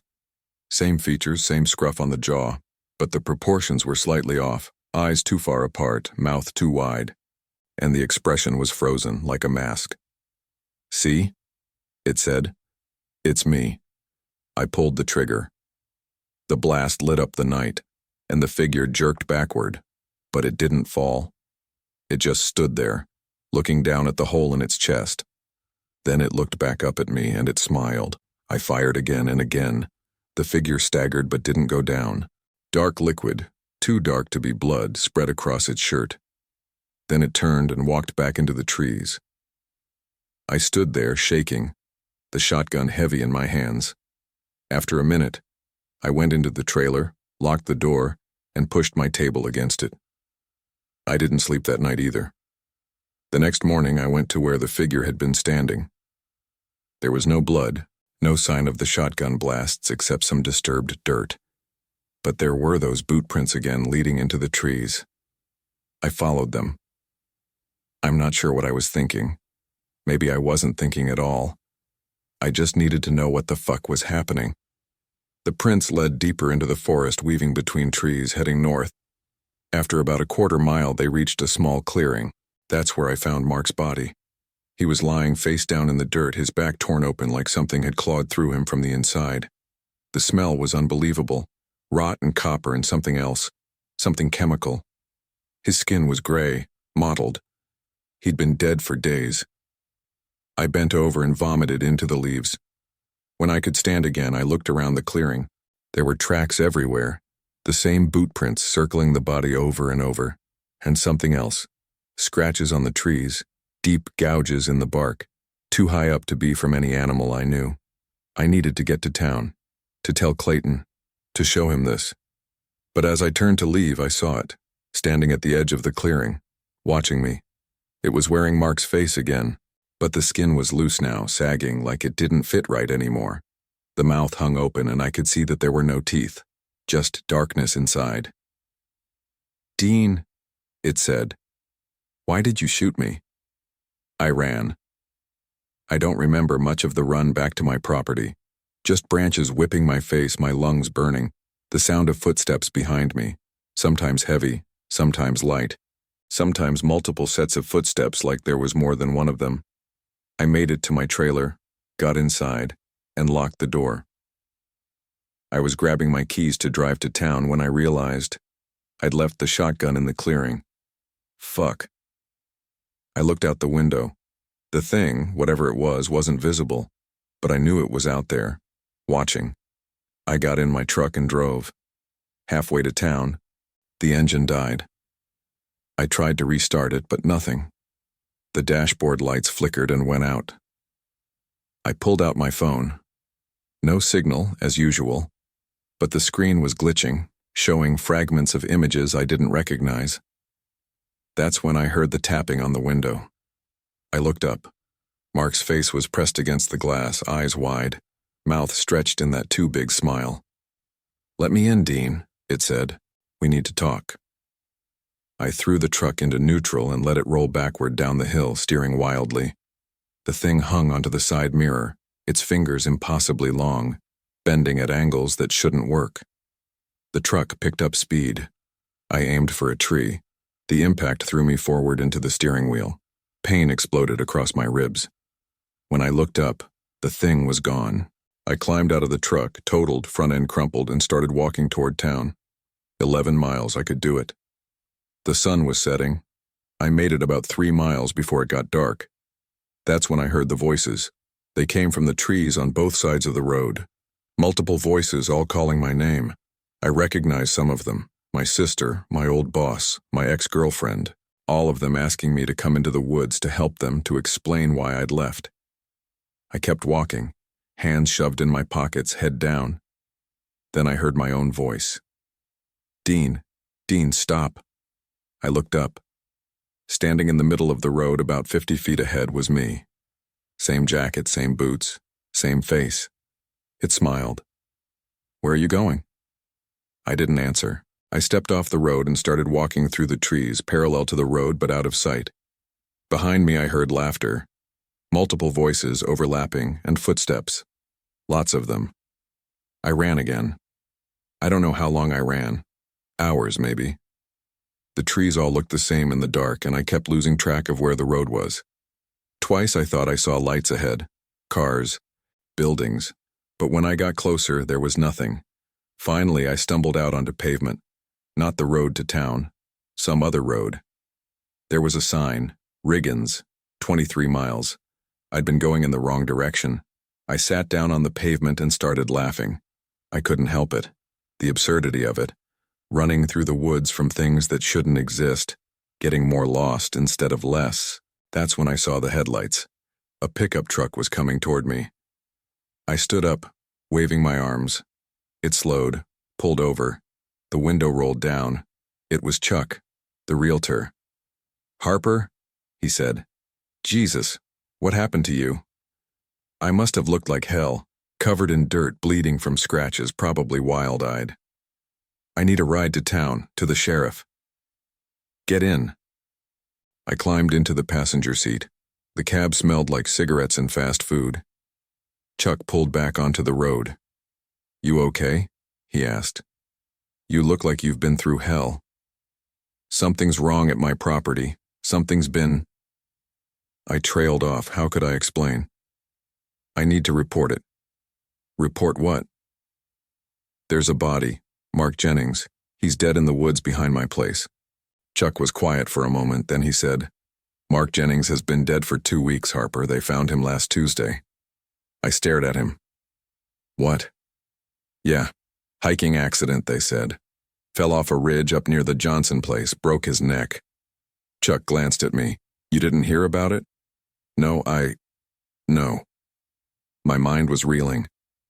But I saw him. He came to my place. When? Saturday, 6 days ago. Chuck shook his head. Couldn't have been him. He was already dead by then. He pulled a pack of cigarettes from the dashboard, shook one out. You've been alone out there too long, man.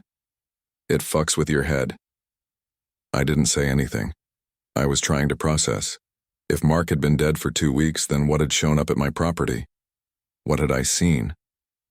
Chuck lit the cigarette, and the smell filled the cab. Something about it tickled my memory. The cigarette butt, the one I'd found near my trailer. I looked at Chuck, really looked at him. His face was the same as always, jowly, weathered, nicotine-stained mustache.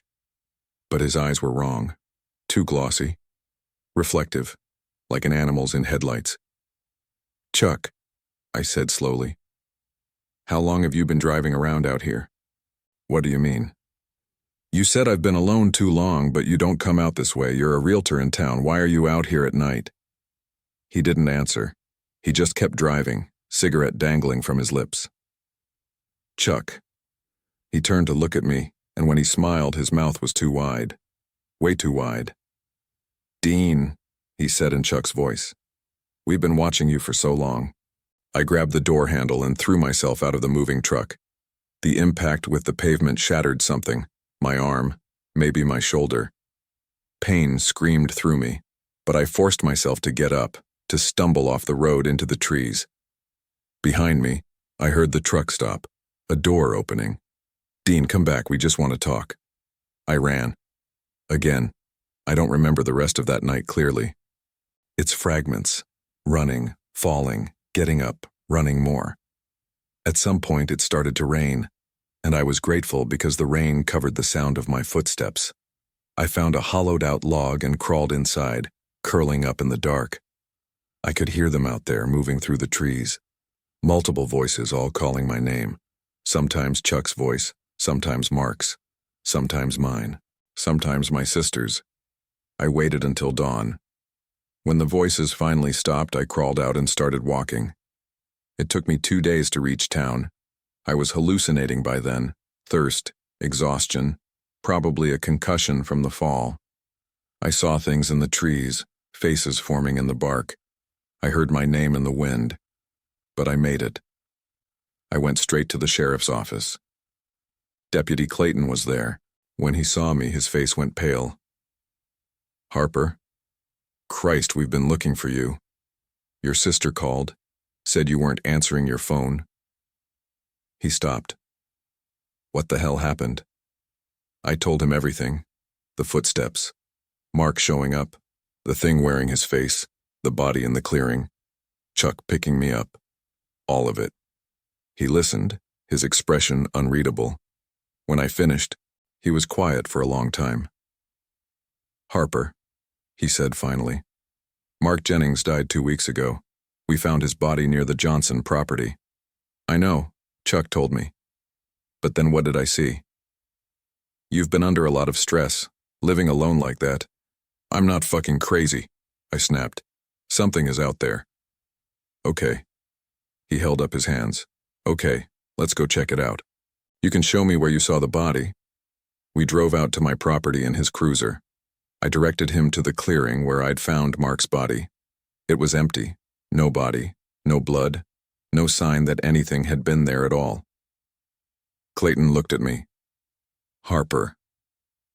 "It was here," I said. "I saw it. Right there." I pointed. He sighed. "I think you need to talk to someone. There's a counselor in Lewiston. I'm not crazy. I didn't say you were, but you've been through something. Maybe it's trauma, maybe it's isolation, but something's going on with you." I wanted to argue, but looking at the empty clearing, at the trees that showed no signs of violence, I started to doubt myself. Had I imagined it? Was I losing my mind? Clayton drove me back to my trailer.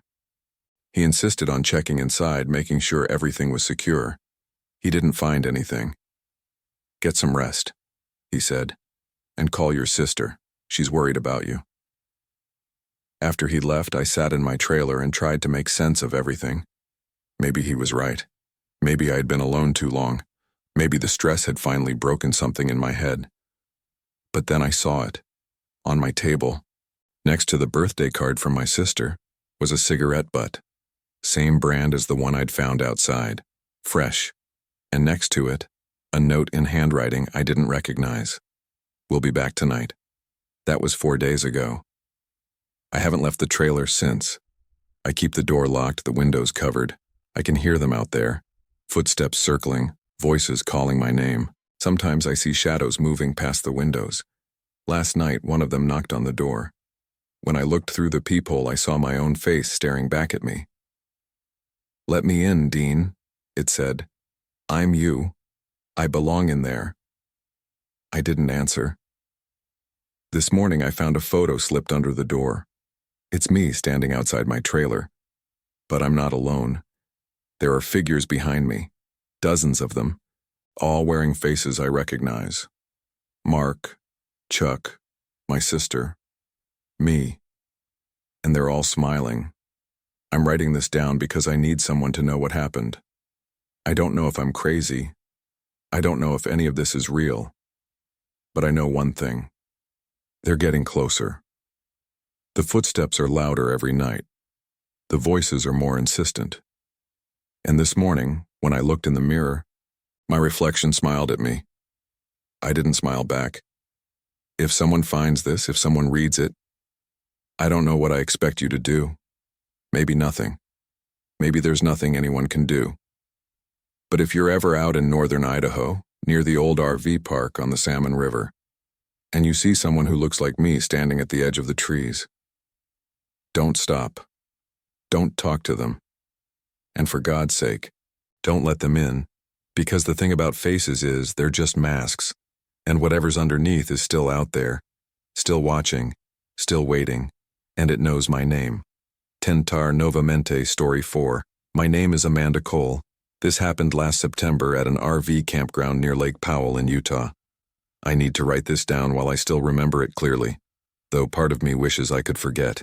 I'm a freelance graphic designer, 34 years old, and I'd been planning this trip for months. After my divorce finalized in July, I wanted to get away from Phoenix, away from the apartment that still smelled like Daniel's cologne, away from the friends who didn't know how to talk to me anymore. I bought a used Winnebago, spent 2 weeks getting it road ready, and convinced myself that solo travel with just my dog would be therapeutic. Scout is a 3-year-old Australian Shepherd mix I adopted from a shelter 2 years ago. He's been the only constant in my life through the divorce. Smart dog, usually calm, never barks without reason. That's important to remember.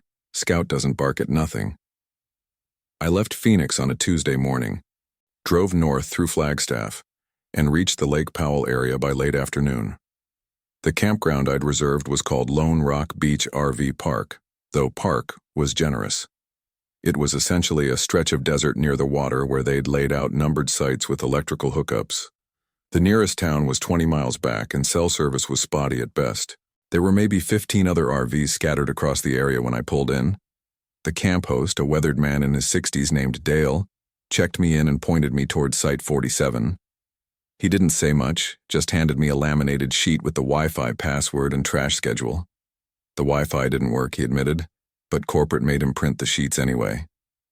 I parked, leveled the RV, hooked up to power, and let Scout out to explore. He sniffed around the perimeter, marked a few bushes, and seemed content. The landscape was that particular Utah blend of red rock and scrub brush, beautiful in a harsh way. The water was visible in the distance, darkening as the sun dropped. I made dinner, just pasta and jarred sauce, and ate outside at the picnic table. A couple from the RV 3 sites over walked past with their golden retriever. We exchanged nods. Scout watched them but didn't react. Normal dog behavior. The first night was fine. I read for a while, checked my phone even though I had no service, and went to bed around 10. Scout slept on the floor beside the bed like always. I'd left one small light on in the kitchen area because total darkness in a new place makes me anxious. I woke up around 3 a.m. to Scout growling, not barking, growling, low and steady, the kind of sound he'd only made once before when a guy tried to break into my car while I was sitting in it. It's a sound that makes your stomach drop because you know something is genuinely wrong. I sat up. Scout was standing at the RV's back window staring out, hackles raised. The window faced away from the water toward the desert and the distant parking area. "Scout, what is it?" He didn't look at me, just kept growling, that low rumble that seemed to vibrate through the floor. I got up and looked out the window. There was nothing, just darkness and the vague shapes of other RVs. No movement. No lights. The moon was out but not particularly bright. "Scout, come here." He finally looked at me, then back at the window, then walked over to me. But he was tense, his body rigid. I checked my phone, 3:17 a.m. I tried to see if anyone else was awake, if there were lights on in other RVs, but everything was dark and still. I went back to bed. Scout lay down but didn't relax. I could feel his tension from across the small space. Eventually I fell asleep, though I don't know when. The next morning felt normal. Scout ate his breakfast. We went for a walk along the beach area, and the previous night seemed like an overreaction. Maybe he'd heard a coyote. Maybe I'd been on edge and transferred it to him. I spent the day working on my laptop while I still had battery power, responding to client emails when I drove close enough to town to get signal. Around 3 p.m., I met the couple from 3 sites over. Their names were Robert and Patricia, both retired teachers from Colorado. Their golden retriever was named Honey. "How long are you staying?" Patricia asked. She was friendly in that way older women often are, genuinely interested but not prying. "A week, maybe longer," I said. "Depends on how the work situation goes." "We've been here 4 days. It's peaceful. Though Robert says the nights are too quiet." Robert nodded. "City folk can't help it. I keep expecting to hear traffic." We talked for a while about nothing important. They seemed normal. Honey seemed normal. Everything seemed normal. That night, around 2:30 a.m., Scout started growling again. Same spot, Same window, same rigid posture. I looked out. Nothing. Just darkness. Scout, there's nothing there. But he wouldn't stop. He stood there for 15 minutes growling at something I couldn't see. I tried turning on the outside lights. The RV had a small floodlight mounted on the side, but it just illuminated an empty stretch of desert. No animals, no people. Nothing. I pulled the curtain closed. Scout continued growling at the covered window for another 5 minutes before finally, slowly, backing away and lying down. He didn't sleep. I could see his eyes open, reflecting what little light there was. I didn't sleep much either. The third day, I drove into the nearest town, Bullfrog Marina, to get supplies and find Wi-Fi. I ended up at a small cafe where I could actually get my emails to load. There was a local woman working there, maybe in her 40s, who asked if I was camping at Lone Rock. Yeah, I said, just for the week. She got quiet for a moment, then said, "You be careful out there at night." I laughed a little. Careful of what? Coyotes. Just careful, she said, and didn't elaborate. I thought she was being weird. Now I wish I'd asked more questions. That evening, I met 2 of the other campers. They were a young couple, probably late 20s, named Marcus and Jen. They were in a converted van, traveling and working remotely. Marcus was a software developer. Jen did something with marketing. They seemed nice, though Jen looked tired. "Have you been having trouble sleeping?" she asked me directly. "A little," I admitted. "New place, you know." Marcus glanced at her. "Jen's been having nightmares." "They're not nightmares," Jen said. "I'm awake when they happen." I didn't know what to say to that. "Do you have a dog?" she asked, looking at Scout. "Yeah, this is Scout." "Does he act weird at night?" Something in my chest tightened. "What do you mean?" "Our friend's dog does. We met them yesterday. Site 32, couple from Oregon. Their dog won't stop barking at night. They're thinking of leaving early." Marcus touched her arm. "Jen, you're freaking her out." "I'm not trying to. I just want to know if we're the only ones experiencing this." "Experiencing what?" I asked. Jen looked at Marcus, then back at me. Things that don't make sense. That night, night 4, Scout started growling at 2:47 a.m. I didn't even get up this time. I just lay there listening to him. The growling went on for 20 minutes. Then it stopped. Then it started again. Then stopped. Around 4 a.m. I heard something outside. Footsteps maybe, or something dragging. I couldn't tell. Scout heard it too. His growling intensified. I looked out the window. For just a second, maybe 2 seconds, I thought I saw something move. Not a person, not an animal. Just a shadow that seemed darker than the darkness around it, moving across the desert floor about 30 yards from my RV. Then it was gone. I told myself it was my eyes adjusting. I told myself it was nothing. Scout didn't stop growling until sunrise. The next day, I was exhausted.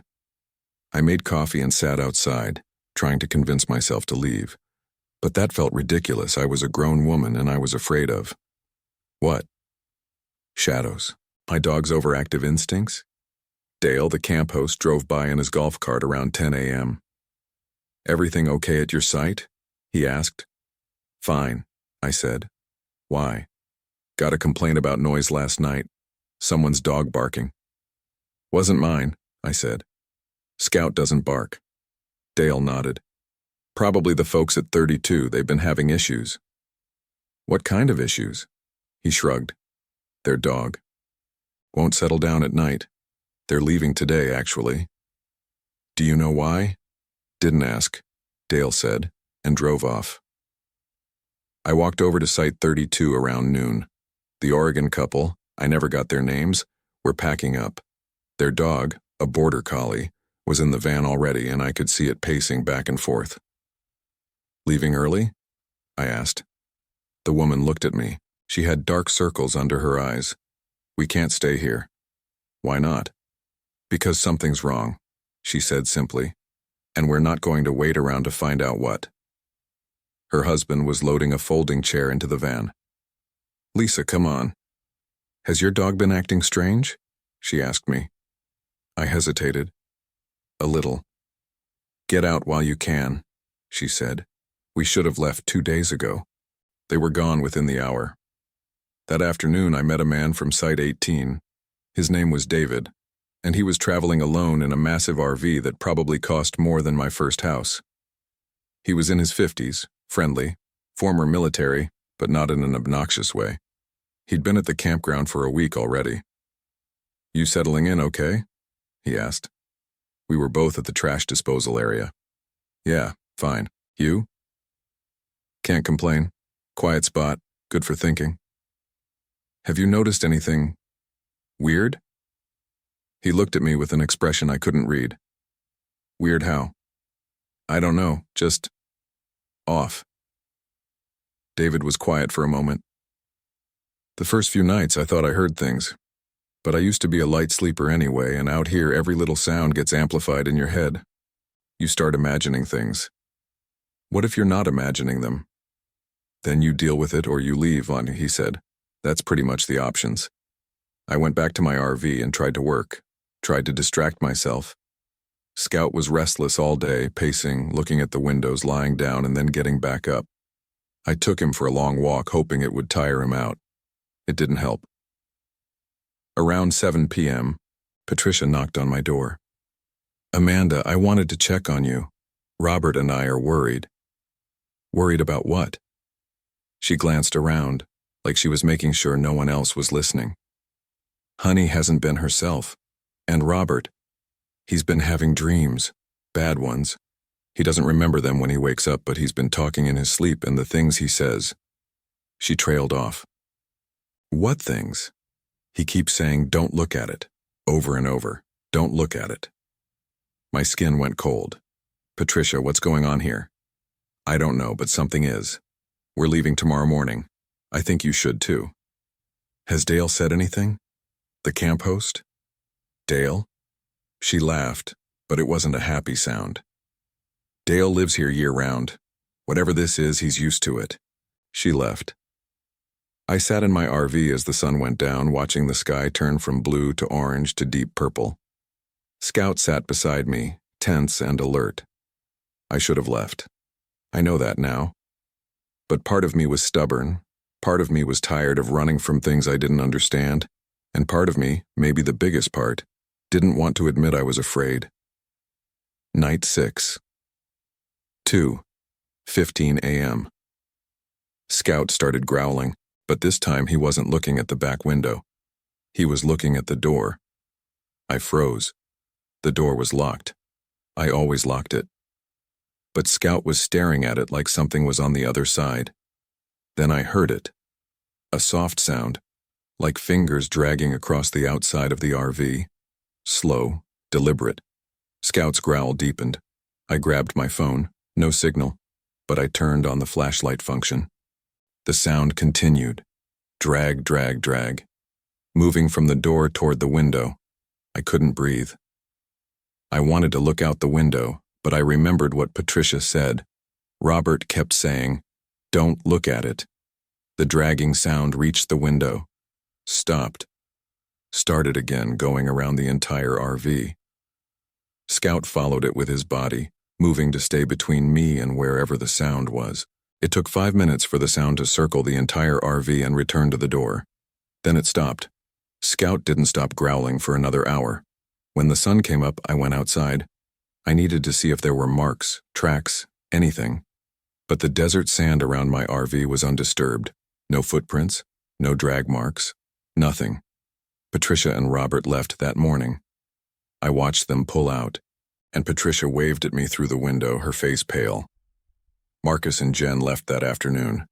I didn't even see them go. 1 minute their van was there, the next it was gone. By evening, there were maybe 7 RVs left in the entire campground. The place felt empty in a way that was worse than actual emptiness. It felt abandoned. David came by around 6 p.m. "You're still here," he said. "So are you." "I'm curious, he said, probably stupid but curious. Whatever's happening here, I want to understand it." Do you? No, but I've started noticing things. Like what? He pointed toward the water. Watch the sunset tonight. Really watch it. Tell me what you see. That's cryptic. Just do it, he said, and walked back to his site. So I did. I sat outside with Scout and watched the sun go down over Lake Powell. The sky went through its usual color changes. Nothing seemed unusual. Then I noticed something.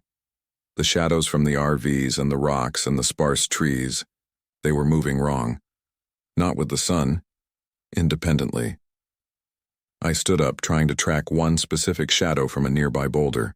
It should have been stretching toward the east as the sun set in the west.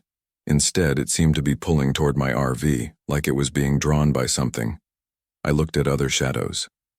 Same thing. All of them, slowly, almost imperceptibly, moving toward the occupied RVs. Not toward empty spaces. Toward the RVs where people were. Scout saw them too. He started growling. I went inside, pulled all the curtains closed and tried to rationalize it. Trick of the light, optical illusion, something to do with the lake and the way water reflects. Anything but what it looked like. That night, night 7, Scout started growling at 1:53 a.m. But this time, there was something else. A sound. Not dragging. Breathing. Someone was breathing outside my RV. Deep breaths. In and out. Steady. Close to the door. Scout was going insane, growling and barking now, something he'd never done. I was pressed against the far wall, phone in hand, though I had no idea who I would call, even if I had signal. The breathing continued for minutes. 5, 10, 15. Then a voice. Male. Unfamiliar. Amanda. It said my name. Amanda, open the door. I didn't move. I couldn't. Amanda, I know you can hear me, open the door.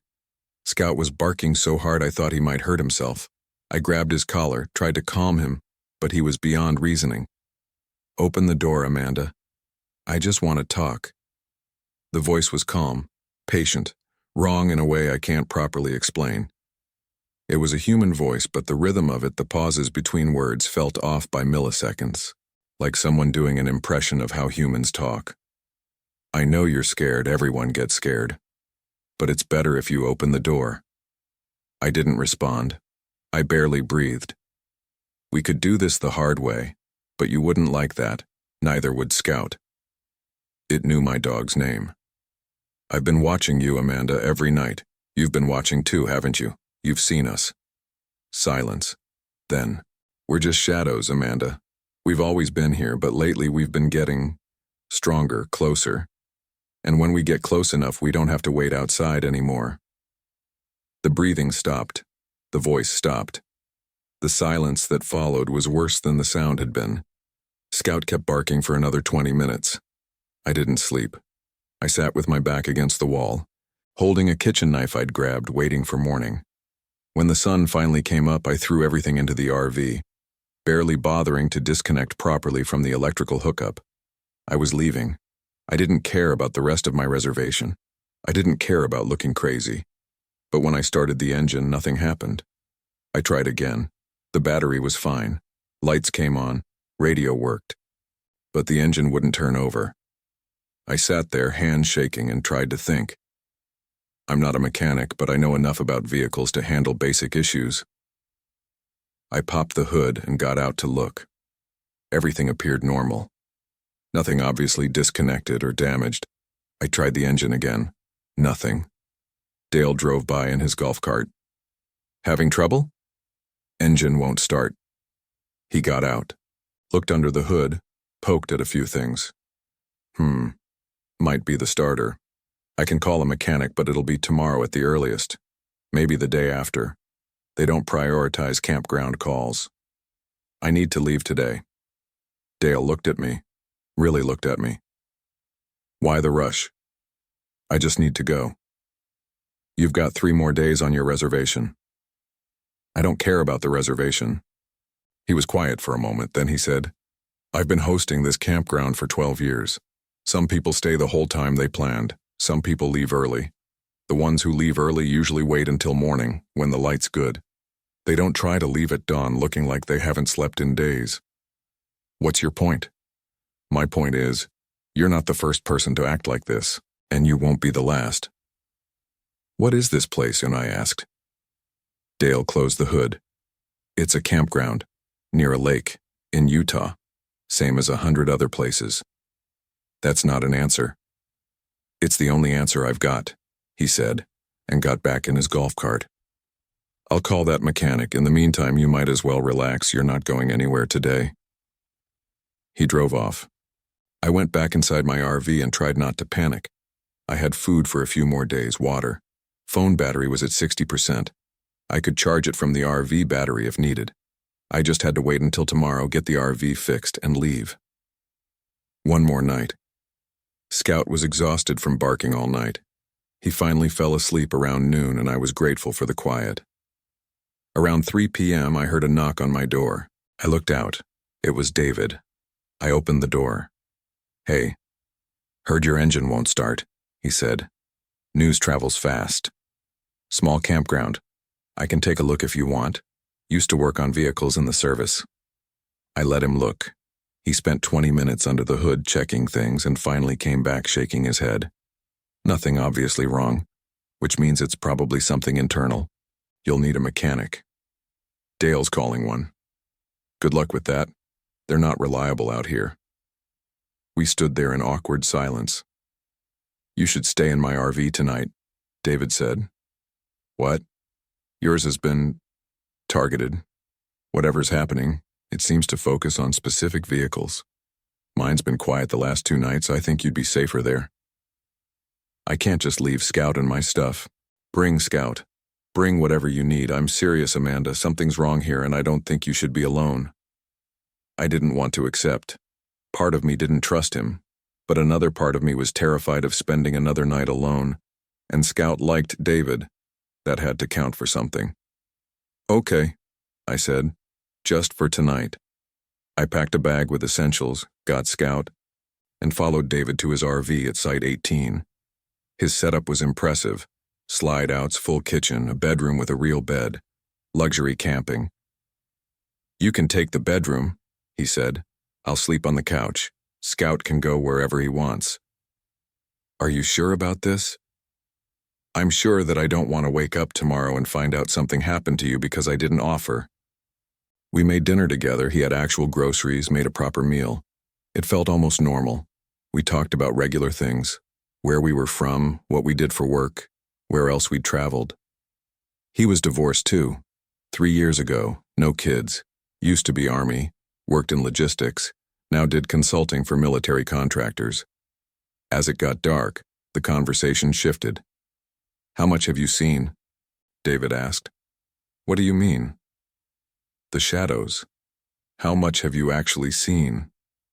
I told him about the movements, the way they seemed to converge on the occupied RVs. I told him about Scout's behavior, about the sounds, about the voice outside my door.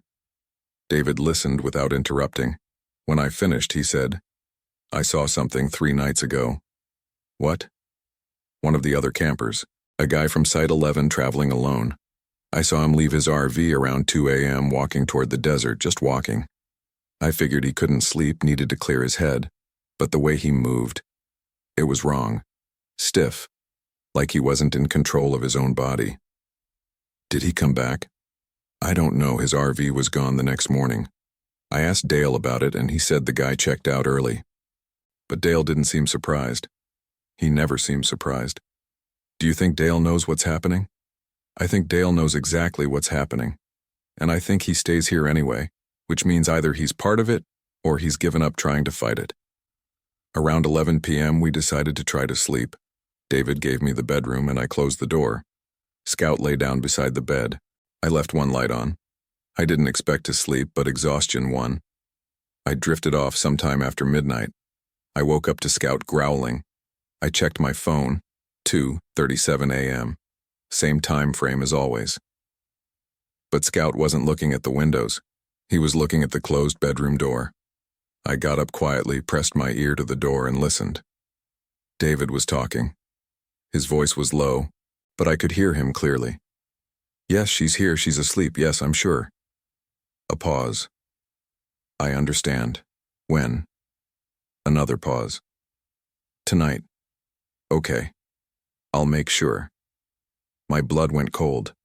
I looked around the bedroom for anything I could use as a weapon, but there was nothing except a lamp that was bolted down. Scout was tense beside me, still growling softly. I heard David's footsteps approaching the bedroom door. The handle turned slowly. I grabbed Scout's collar, ready to run or fight or both. The door opened. David stood there, but he wasn't looking at me. He was looking past me, at the window behind the bed. Amanda, don't move, he said quietly. What? Don't move and don't turn around. I wanted to turn around. Every instinct screamed at me to look, but something in David's voice, genuine fear, stopped me. There's something outside the window, he said. It's been there for the last 10 minutes. I only noticed because I couldn't sleep, was looking out the front window and saw it move around to the back. What is it? I don't know, but it's not a person, and it's not an animal. Scout's growling intensified. The phone call I made, David said. I wasn't talking to anyone. I pretended to be on the phone because I was scared and didn't know what else to do. Old habit from the service. Pretend you're in control even when you're not. I wanted to believe him. I wanted that to be the truth. But I couldn't be sure. We need to leave this room, he said. Slowly. Don't look at the window. We're going to back out of the door and then we're going to barricade it. We did. Moving slowly, I backed toward the door, pulling Scout with me. David kept his eyes on the window the entire time. When we were in the main living area, he closed the bedroom door and pushed a heavy chair in front of it. Did you see what it looked like? I asked. No, just a shape. Darker than the darkness, but I felt it looking at us. That sounds insane, but I felt it. We sat in the living room, all the interior lights on, waiting for morning. Scout positioned himself between us and the bedroom door. Around 4 a.m., we heard something scraping against the outside of the RV. The same sound I'd heard at my own RV. Dragging. Circling. David had a handgun. I didn't ask where he kept it or if it was legal. He held it pointed at the door, and I held the kitchen knife I'd brought from my RV. The scraping stopped, then started again, then stopped. At 5:13 a.m., we heard a voice, different from the one at my RV. Female this time. David, let me in. David went white. That's my ex-wife's voice. David, I'm cold. Please let me in. She's in North Carolina, he whispered. She can't be here. David, I came all this way to see you. Don't you miss me? Scout was barking now, full volume. The voice outside started laughing, not a human laugh. Something approximating a laugh, but wrong in every way. Then silence. The sun came up. We sat there, exhausted, traumatized, not speaking. Around 8 a.m., David said, I'm going to check the bedroom. He moved the chair, opened the door, looked inside. It's clear. I looked at the window. In the thin layer of dust on the outside of the glass, there were marks, not handprints, not anything I could identify. Just smeared patterns that might have been made by something pressing against the glass. We didn't talk about what happened. We made coffee. We sat outside in the morning sun because being inside the RV suddenly felt intolerable. Dale drove by around 10 a.m. Mechanic's coming this afternoon, he said. Should have you fixed up by tonight. Good, I said. Dale looked at both of us, then at Scout. Rough night? You could say that, David said. They get worse the longer you stay, Dale said. If I were you, I'd leave as soon as that RV's fixed. What are they? I asked. What the fuck are they? Dale was quiet for a long moment. I don't know. I've got theories, but they don't matter. What matters is they're here, they're real, and they're not going away. Why do you stay? David asked. Someone has to. And I'm old enough that it doesn't scare me like it used to. You get used to anything if you're here long enough. He drove away. The mechanic came at 3 p.m. He was young, probably early 20s, and he fixed my RV's engine in 15 minutes. Loose connection, he said. Simple fix. I paid him. David helped me move my stuff back to my RV. Scout was reluctant to go inside, but eventually followed me. You leaving tonight? David asked. Right now, I said. I'm going to stay one more nighting, he said. I want to see if I can get photos, evidence, something. David, don't. I'll be fine. I'm a light sleeper and I've got the gun. Whatever these things are, they can't get in unless you let them. I wanted to argue, but I was too tired and too desperate to leave. Be safe, I said. You too. I got in the RV, started the engine, it turned over perfectly, and drove out of Lone Rock Beach RV Park at 3:47 p.m. I didn't look back. I drove straight through to Phoenix, only stopping for gas. Got home around 10 p.m. Scout and I went inside, and I locked every door and window. I tried to sleep. Scout lay on the floor beside my bed, and for the first time in a week, he didn't growl. But I couldn't stop thinking about David. I should have tried harder to convince him to leave. I sent him a text the next morning, even though I knew he probably didn't have signal. Please tell me you left. No response. I called the Lone Rock Beach office. Dale answered. This is Amanda Cole. I stayed at Site 47 last week. I'm trying to reach another camper. David from Site 18. Is he still there? Long pause. David checked out early this morning. Did he leave a forwarding number or? He didn't leave anything, Dale said. Look, Ms. Cole, I've got other guests to attend to. He hung up. I tried David's phone number that he'd given me. It went straight to voicemail. I left a message asking him to call me. He never did. A week later, I got a package in the mail. No return address. Inside was a USB drive. I plugged it into my laptop. There was one video file, dated the night after I left. I almost didn't watch it. I should have deleted it, but I clicked play. The video was from inside David's RV, shot on his phone propped up somewhere to capture the living area. Night vision mode, so everything was in that greenish tint. Timestamp. 2:23 a.m. David was sitting in the same chair where I'd sat holding his gun looking at the door. He looked tired but alert. Then he stood up and walked to the door. Not rushed. Calm. Like he'd made a decision. He unlocked the door and opened it. The night vision showed the darkness outside, but there was something there. Shapes. Multiple shapes. Darker than the darkness, just like he'd described. David stepped outside. One of the shapes moved closer to him. They stood there facing each other for several seconds. Then David turned back toward the camera. His face was visible in the night vision. He was smiling. Not a normal smile. Too wide. Too fixed. Wrong. He reached toward the phone and the video ended. That was 3 months ago. I've tried to find information about David. Searched his name online, called the number he gave me, disconnected. Even tried to file a missing persons report. They said he wasn't missing. He checked out of the campground voluntarily. I haven't heard anything. Scout is fine now. No more growling at shadows. He sleeps through the night. But sometimes around 2:30 a.m. I wake up and look at the window. And sometimes I think I see something outside. Darker than the darkness, watching. I tell myself it's nothing. That I'm safe here, in my apartment, miles away from Lake Powell. But last week, I found something that made me question that. I was cleaning out my RV, preparing to sell it. I can't keep it, I can't use it. Every time I look at it, I remember. Under the driver's seat, I found a piece of paper. Folded. I didn't remember putting anything there. I opened it. In handwriting that wasn't mine, it said, "We're just shadows, Amanda. We've always been here. But we're getting stronger. And soon, we won't need the darkness anymore."